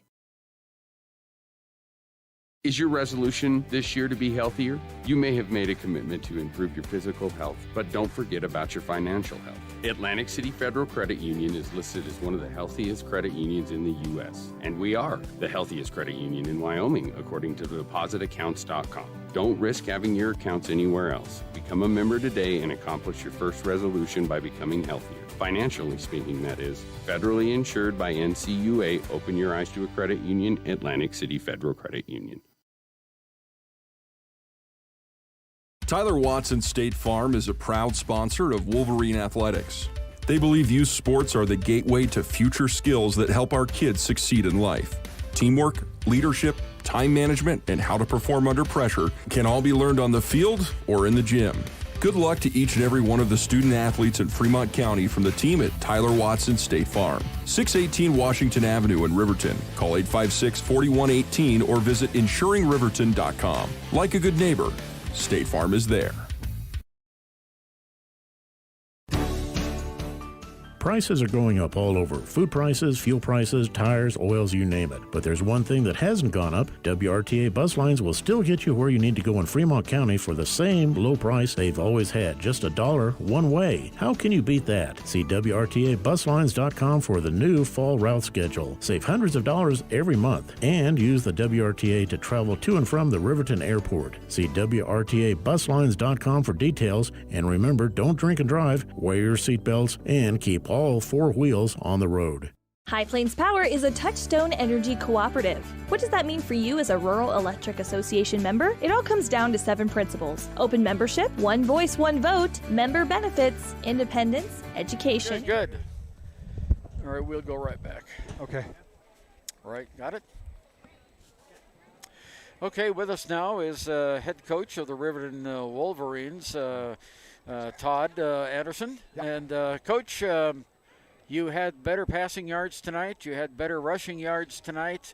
And the defense played a pretty good game, but you just fell a little bit short. Yeah, I mean, I think I would agree on all points of that, and that's what I just told the boys down there. Super painful when you have to look at that trophy down there on this side.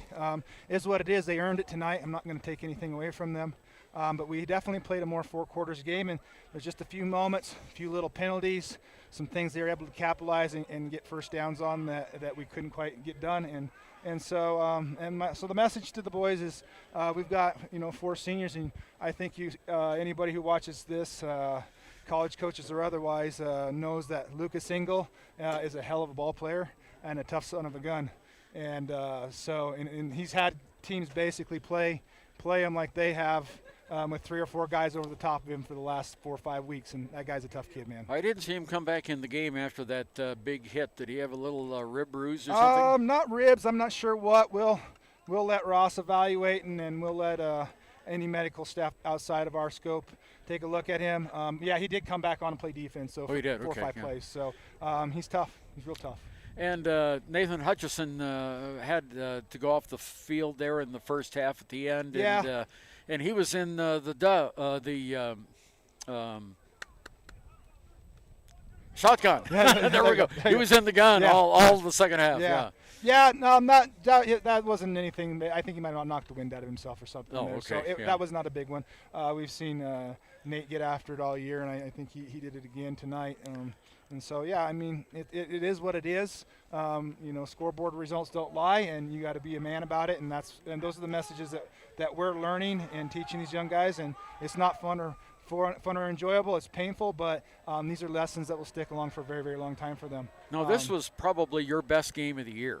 Yeah, I would say that. And you could probably compare this to Evanston. We executed it better consistently, I think, here on both sides of the ball. So I would agree with that on those terms. Evanston was just a little bit closer on the scoreboard. Now, the good news is you get your final 2 games at home at Wolverine Field. Yeah, I would agree. A Whirling team the record doesn't consider us peers, but I would consider us peers with them. And then the Rollins team that's had a real rough go on the season.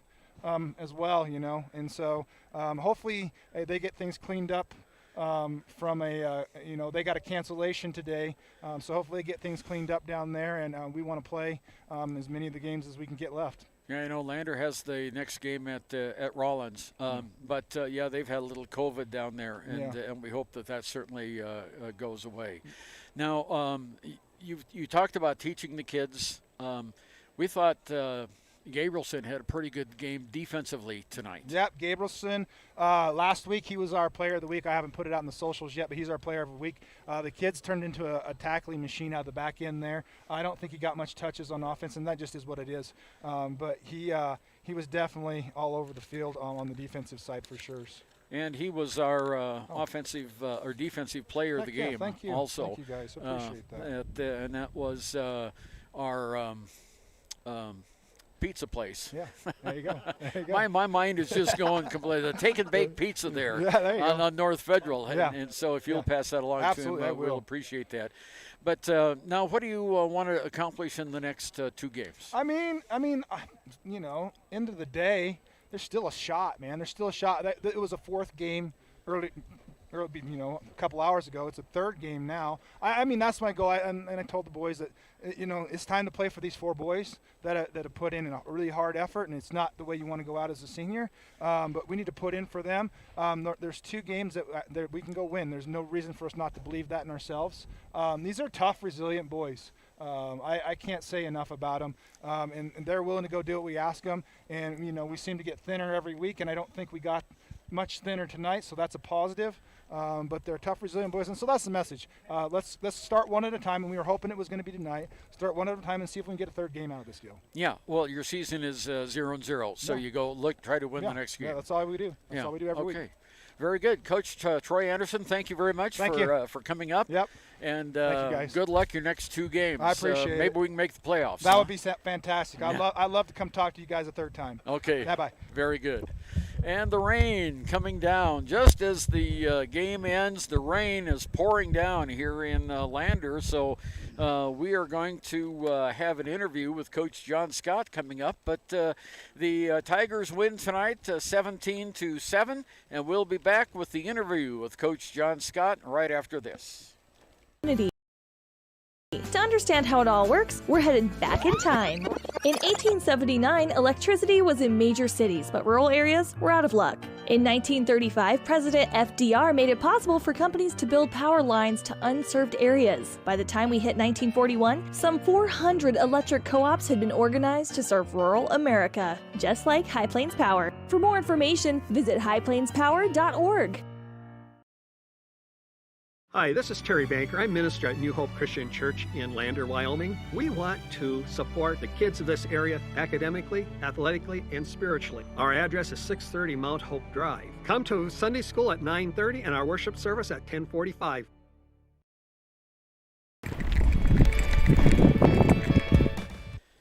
We will do that. Okay, so we will not have the interview with John Scott. The rain here is coming down very hard, and we need to go, because we can't get our equipment or our camera. We've got something here. Put this over the camera, Josh. No, we're just going to go. Okay. The big score tonight, let's go over just some quick stats. Matisse Weaver had 96 yards to lead the Tigers, and it was Brandon Hutchison for the Wolverines with 49 yards. Hutchison completed 6 passes, and Stauffenberg completed 9 passes. So that's the story of the game. Lander wins the county rivalry 4th in a row.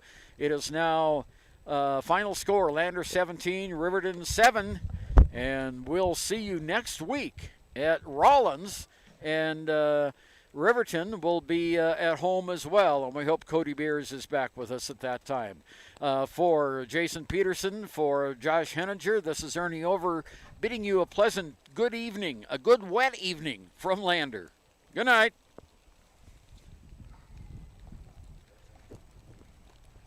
Wow, it's coming